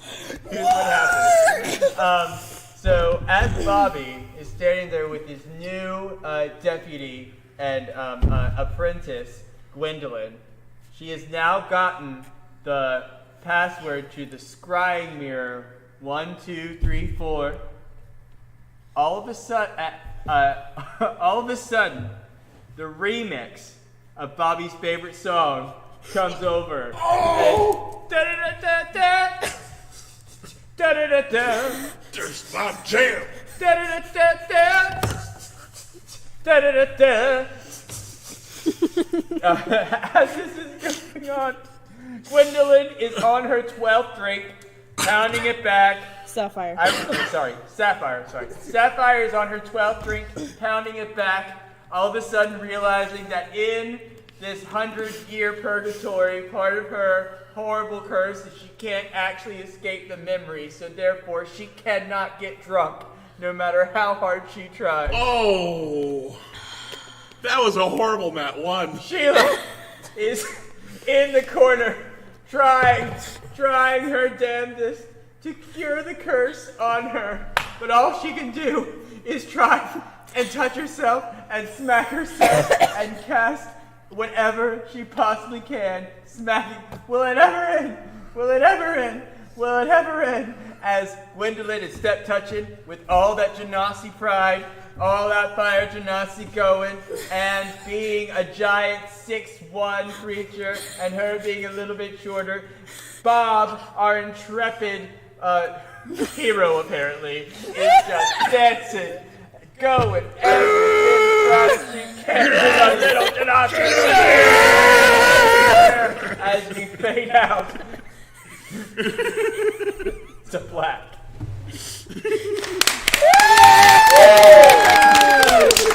Oh my god, that was so cool! Alright, so I'm gonna alter this. We went to hell. It was awful. Here's where I went with this. So at the top here, I have like Mount Olympus. I had a Mount Olympus thing going on with genetics. So I went with, alright, a god being from Mount Olympus, and then money sack, counting. I don't know how I got bail bondsman from that, but bringing in money, trying to count it down. The jumping, which you filled in for me with the sneaking away and getting away. So I went, okay, that's taken care of. You're welcome. Going down, the path going down, that was going down to the bar that we're going to. Oh, sorry, I need to watch the screen. Vacation, I need to focus on the, get smaller. So yeah, it's a little vacation shirt. And then the door, which is where we got the bar going down, the vacation spot. I went there with the lights. Now this is a mechanical horse, and it looks like a poison bottle, but I was looking in the book for something mechanical, and I flipped open the Helmhar, and it was metal. It's like, okay, and that's when I got the Helmhars and the oil thing. It's like, cool, I'm gonna go with that. Then here we have the, there's the Lich in the Black Hood, the judge's gavel, and death sentence. I was gonna see if you were gonna get disintegrated, and then you guys rolled horribly, so I sent you to purgatory because I still had 45 minutes. And then in my head, because I know that our friend from Beach here likes Naruto, what's it called? Yeah, but you know what I'm talking about when that moment, like all y'all nerds will know it too, like the eye, and then you live in that fantasy world for like ever, the torture, and it's really only a second. I went there. So did we. And then we have little grandmama and the questionable thing, and then the keys and the credit card, which you popped in way early. I was like, cool. okay. We're gonna end it with the credit card. So that is how. Oh, sorry. That, ladies and gentlemen, is essentially how Hit It and Quit It works. Now, for those of you, two of the four people here can vouch that the last time we did this, it was very different. Oh yeah. Very, very, There was a very sushi eating contest. A And drag queen mimic. and Yeah. The one thing we did have in common was Bob's favorite song. yes. Which, do we want to tell them what the lyrics You are welcome to say what it is. Give me your titties, give me your face. It came out of it. That's basically And it worked. It worked. So, I know it might have been a little weird, but that's what's great about this. And now we can take these sheets, throw them away, and never see them again. I'm going to miss Bobby Boucher. I believe Chris is also going to miss Bobby Boucher. Bobby Boucher. Maybe we can revival a little bit of Bobby, Bobby Boucher later. might come back in other future games, but Yes, Innkeeper. If we can thank Chris Hansen tonight for following us along. Yes, thank Yes, you. thank you. Thank you so and we're going to try. Our goal is to every Tuesday. We're going to have some kind of streaming thing here at 8:30. So if you could easily do it tonight, Yeah. then that means you can easily do it in the future. And Yeah, it'll be at the same time we started every Tuesday. We'll have something that we're doing. there will be a point in June where they're going to be having a tribute Tuesday here, which is part of the stuff that we told you about. They're going to be doing in the Ritz. Chris, you obviously cannot come to that because you're in Holland. But if you're not going to stream and you want to come down and see the tribute show, if you want to come and see any of the stuff that they're going to be having here at the Ritz when it's not us, then we encourage that greatly. We also encourage you to hopefully come down on Mondays and you can participate in one of these hit it and quit it, because we will have 4 tables right now. Right now we'll have 4 tables, 4 DMs, up to 5 people, because it was a great number with 4. We're pretty sure that 6 is going to be too many. So 5, this is a good number. We're gonna play with it a little And then as we get used to this process of 3 hours, we're trying to change it up so we can have like a 1-hour game where it's literally just you, the DM, and a bunch of monsters fighting stuff, and you can choose different options for your characters, choose different randoms, or you can play your character. You can bring in a character. We don't know yet. We're wanting to do different scenarios. It's kind of like when you're playing like a first-person shooter, and you're like, I'm going to do this type of match. It's like that. But please come and support us. Please come and play. Please, we want to make this space welcoming. We want to welcome you, and we want you to all enjoy this as much as we do. So I hope you enjoyed. Thank you to all of our guests. Thank you to our special guests. I don't know, actually, everyone is kind of a special guest right now. Yeah, kind of, sort of. Yeah. And if you want to come play, like we mentioned on Monday nights, we have 4 DMs who will be available. Chris being one of the DMs, Matt being another DM, me being another DM, and our friend Anthony. So if you are, and we are also working on a little program, a DM program, so where if you're wanting to become a storyteller like the 4 of us are, you can actually run games with us, and we can kind of put you how we test this, because this dice story method took a lot of time for us to figure out, so we're kind of going to try to master how we did it, put it out there for other DMs. So if you can't come play with us, we can put it out there and you guys can kind of run your own games away from here and play it at home. So it's a really cool concept, easy concept. It looks a little daunting, but it's all your interpretation. The cool thing about it, real quick, is with the pictures, it is what the DM interprets. So I could interpret it one way, Matt can interpret it one way, Chris can interpret it, and Anthony another way. So you're never going to get the same story twice, because we're all going to think of the different photos that pertain to us. So come check it out. I'm really excited, you guys. This is great. Yeah, that's. We won't stream on Thursday nights because of A show that we all kind of happen to love. Yeah. and we wouldn't have an Why audience. should we? Why? I know that tomorrow we are going to be at Doombrowski's. It is a new gaming shop that opened up in Winter Haven, our local area. We're going to be running this in their shop tomorrow. So if you're listening and you're local and you want to come, 6:30 is sign up. Be there at 6:30 for signups. Past that, because we are running with 2, possibly 3 DMs that night, depending on the numbers work. We have to have signups set and done by 7. That way we can assign tables and stuff. So if you get there around 6:30 and sign up, you're golden. What time are they done? Did they say? They want it done by? 9. 9. So we're going to be It's gonna be running, a short one. it's going to be a short one tonight. It's kind of like another beta testing for us to figure out what we need to do. You don't have to bring anything, just yourself. We provide everything for you. It also gives you a way to come check out Jim Broski's because they just opened like end of February, so they're still very new. So you can buy stuff from them. We all go up there. I bought dice and books and all kinds of stuff from them. So they're a really cool thing, and we're super excited to have them. So if you are local and you want to come check it out, come check us tomorrow night. We'll be there. Yeah. Super fun and exciting stuff, guys. I had a great time. Do y'all have anything else to say? Y'all good?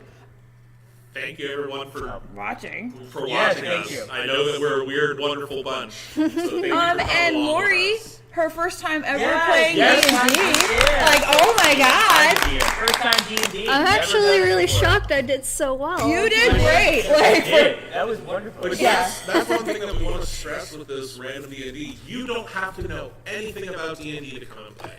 If you've ever been I knew curious, nothing or if at you all. have a friend who's ever Absolutely been nothing. curious and they just don't know how to get into it, stop it. stop.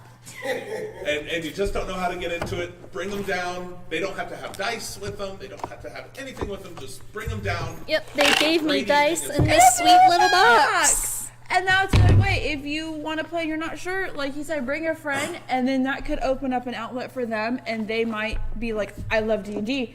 They'll buy dice, they'll buy books, and they'll help support the locals that are around us. And that's kind of our biggest mission here, is supporting the locals and all that they do. So don't be daunted by this task. I know these like character sheets, I know I was complaining because I had like 4.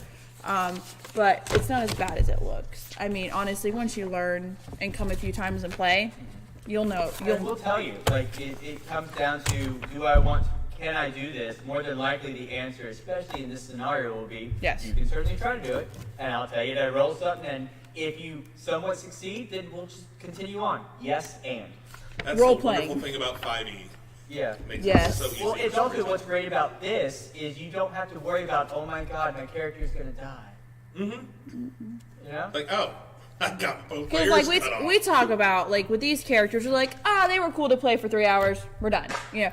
But like, and you who are listening now or listening later can kind of relate when you work on a character for like 2 months and you write like a history and a backstory and a love interest and all of this, and you get to a point where you have to do death saves. It is absolutely anxiety ridden, and it is like super stressful. So this is a great way for us who all play in long-term campaigns that we can just kind of get our fix and do stupid stuff without the worry of our characters dying. It's like, all Charge right. that beholder. Yeah. Now, like in our main campaign, we fought a beholder and we almost died, and I almost had a mental breakdown because a character I worked on for like 2 years almost died. I survived a death ray from a beholder. Yeah, it was full absolutely- power. Yeah, don't know how it happened.